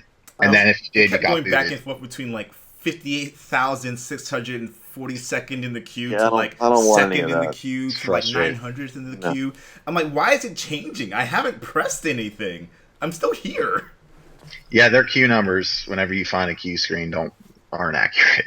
Not at all. For a while, it was saying there you were number one in the queue with a 1 second wait, and you'd wait a half an hour and finally get in. But they haven't. It hasn't been like that, at least for me, in 2 days, which is good. That's good. Which is good. So the next topic, before we bring the podcast to a close. No. I know, right? This has been fun. so fucking amazing. It's so nice to have to not be working this week and have time to actually do this. And also, I just want to let you guys I want plug a beer. some of the stuff. I forgot to do that at the beginning of the podcast. So Give me that beer. plug what you guys do. Jordan, you have your website for Bower Kills. I do. I haven't had a lot of time to work on it, which sucks because I probably shouldn't say negative things because it's public domain. But anyway, I do have a website I'm still working on. It's going to be just kind of my take on games and using my own unique personality and stuff. I'm going to have eventually the ability to make YouTube videos with quality content where I can put myself in the games and be funny and do what I do wearing this stupid thing, which I love. Yeah, that's it, pretty much. I'm an asshole. What about you, Soil? Oh, I contribute to Black Oni in any way I can, and also doing WDWP.co, which we've been a little bit quiet on lately because work, life, and bullshit. Yeah. But still going strong. You also can follow my Twitter at Bower Kills. I do tweet quite a bit. And by the way, Chris, your Daredevil Yeah, that was spot thing on. is perfect. Thank you. I appreciate the I keep retweet. telling Awesome. this dude. Twice. I know, I saw it, dude. Oh my god, thank you so much. I haven't been really cosplaying that much lately because it's been a bunch of shit over here with work and stuff like that. But I mean, I binge watched Daredevil again, and So like good. I watched it twice. If no one's watched it, please, it's free on Netflix. The It's whole so season is out. It's so good. I've never seen a comic interpretation done this way. The ambiance, the way the characters speak, the way the personalities are. Nothing is static. Everything's It's phenomenal. I mean, it's phenomenal. I'm not even a big Daredevil fan. I just decided to give it a whirl. It's a great And show. my fiance, we're like crack addicts. Next episode. Yep. Like That's what it comes scratching down to. ourselves during the day, like just waiting to get to the end of it so you can watch it. Have you seen that yet, Soil? I've seen A little bit of the first episode. I have not watched the show yet. You gotta watch it, man. Still bumping around between Game of Thrones and I'm trying to backdate a few other shows, but it's on my list. It is Penny Dreadful. The only show so that's on my list too. Penny Dreadful is. Oh man, Daredevil. I would still pick Penny Dreadful over the first season of Penny Dreadful over Daredevil, which is hard. It's really good. The first season of Penny Dreadful is one of the best seasons I've ever seen of any show of all time ever, and it's got, especially you, David, knowing you, like you really like the Order, and you like the feel of the Order. Penny Dreadful is in that same vein, but it's really good. I still want to get. I still want to get the Order. I really, honestly do. I have to wait a little while. It's still worth a play. It's easily. Like, if it was $20 or $30, I tell you all to go buy it right now. Oh, yeah, absolutely. Yeah, without a doubt. $20, $30? Dude, come on. Yeah. That's a couple weeks of diapers, though, man. I know. A couple weeks worth of diapers. Is that really a couple weeks, $20 or $30? Yeah. Okay, that's not bad. Well, one of many, many, many things. Yeah. I'm trying so hard to get my fiance to breastfeed because formula is so expensive. Oh my god, dude! Breastfeeding is good for the baby too. Yeah, it's great to bond too. Yeah. That would still be tough to have like a baby biting at your nipples and be like, "Ow!" Yeah. God damn it! Yeah. Son of a bitch, pumping in public, Son of a bitch. Wait, I just called myself a bitch. My bad. By the way, I love how David pointed out a few weeks ago. He's like, I hope you don't take offense to this. I'm like, oh, no, man, because me and David, we go way back. Way back. My best friend. And he's like, technically, you're having a bastard. And I was like, oh. I prefaced it. I was like, just don't get mad at me for saying this. And you're like, no. And you're like, I just wanted to point out, your daughter's a bastard. It was really funny. I was like, dude, I don't take offense to that at all and then I got into a really good conversation. I actually learned something from it. I thought a bastard was someone whose like dad died or like whose parents died, who didn't have like parents.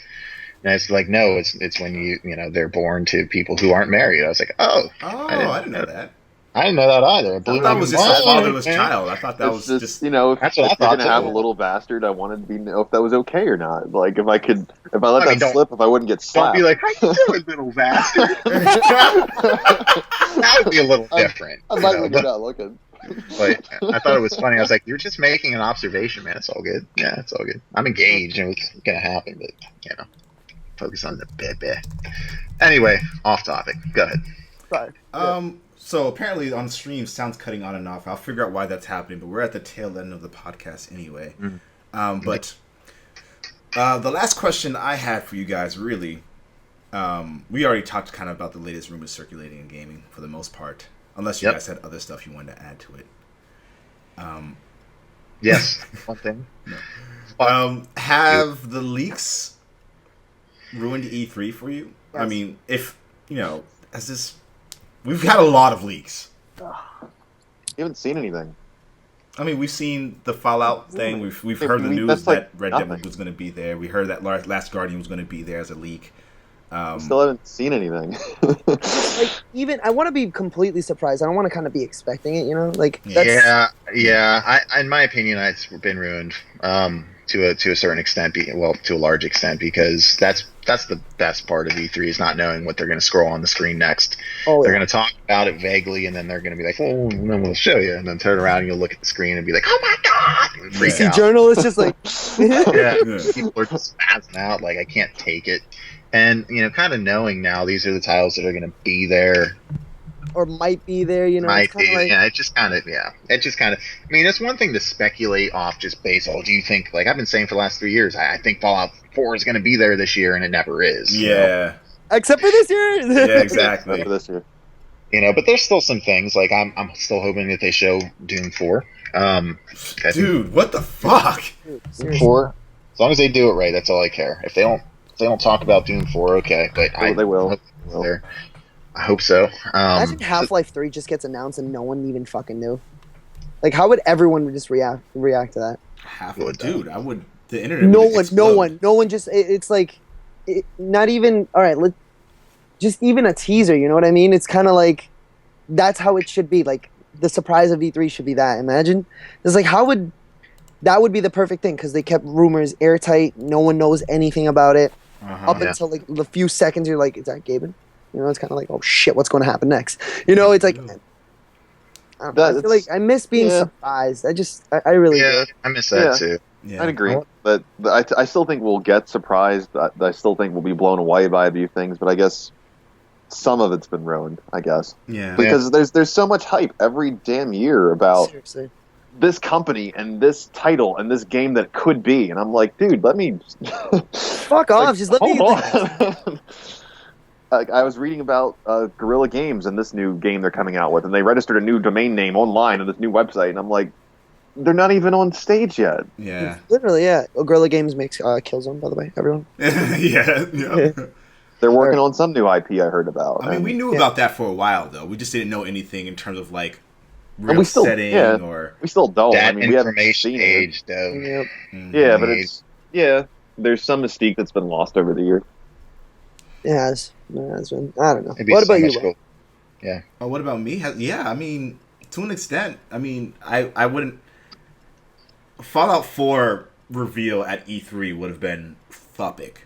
Dude, that would have blown the fucking. I don't understand why they didn't wait though. Like, I mean, They wanted did it it, but more. it leaked. Someone leaked it, and so they had They to wanna show reveal the that. trailer. did they really? Yeah. Someone I leaked think it might something be a about good it. thing. I actually think it might be a good thing because, I mean, people kind of knew what Bethesda is saying. We're doing our first ever. I think people knew. I think now that they've shown a trailer, it's ready. I think that they... What happened? What did you just do? What happened? Are you okay? I spilled something and I went like this. And the Oh, man, I can't... We'll leave that in. Oh, Leave that's that- totally staying in. That's staying in. That's not going anywhere. Do you remember the drinking podcast when David had to take Yes. all the shots and then the phone just disconnected like 30 times? yeah, I remember that. We need to do that. We need to do another drinking Yes. podcast because I'm stopping drinking entirely for the baby, so I'm stopping in August. We got to do one before then. You know, fucking E3 is this week. I was planning on doing another podcast to celebrate all the stuff that happens out of E3. So in theory, we could do it next Saturday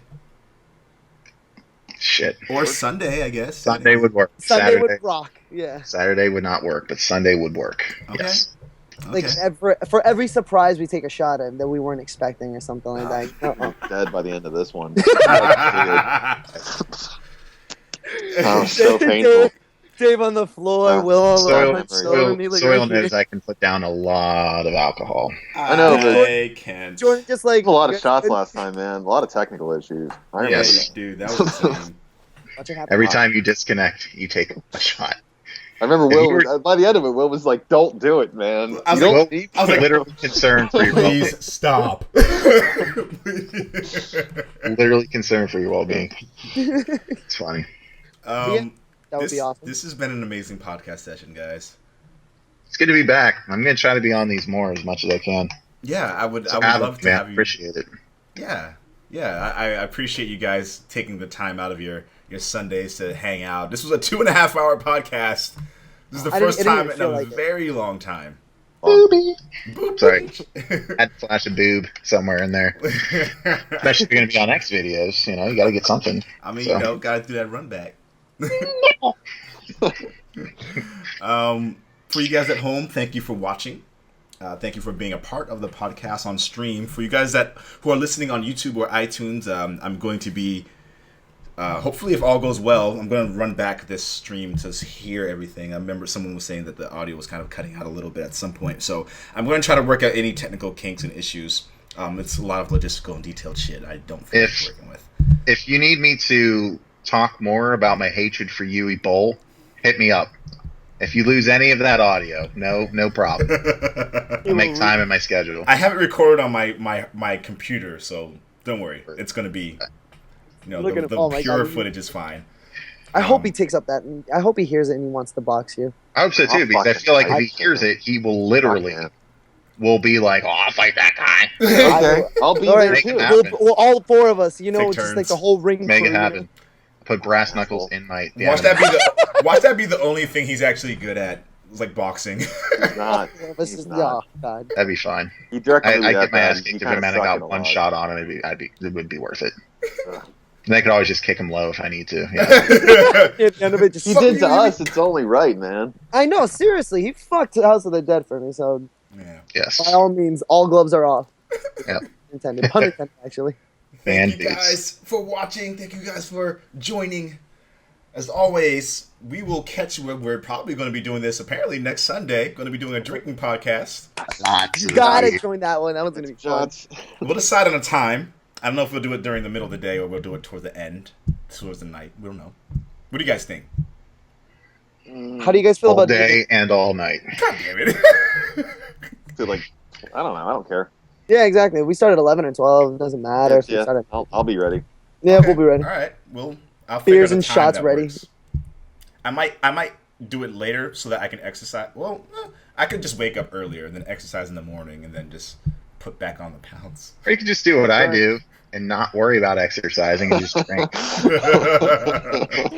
the way to Also do a it. possibility. It is. I do occasionally walk for like 10 minutes and I feel so good. And I'm like, that totally counts. I'm gonna go eat a donut to celebrate my workout. Oh my god. Mm. Game on and Jay Blaze out.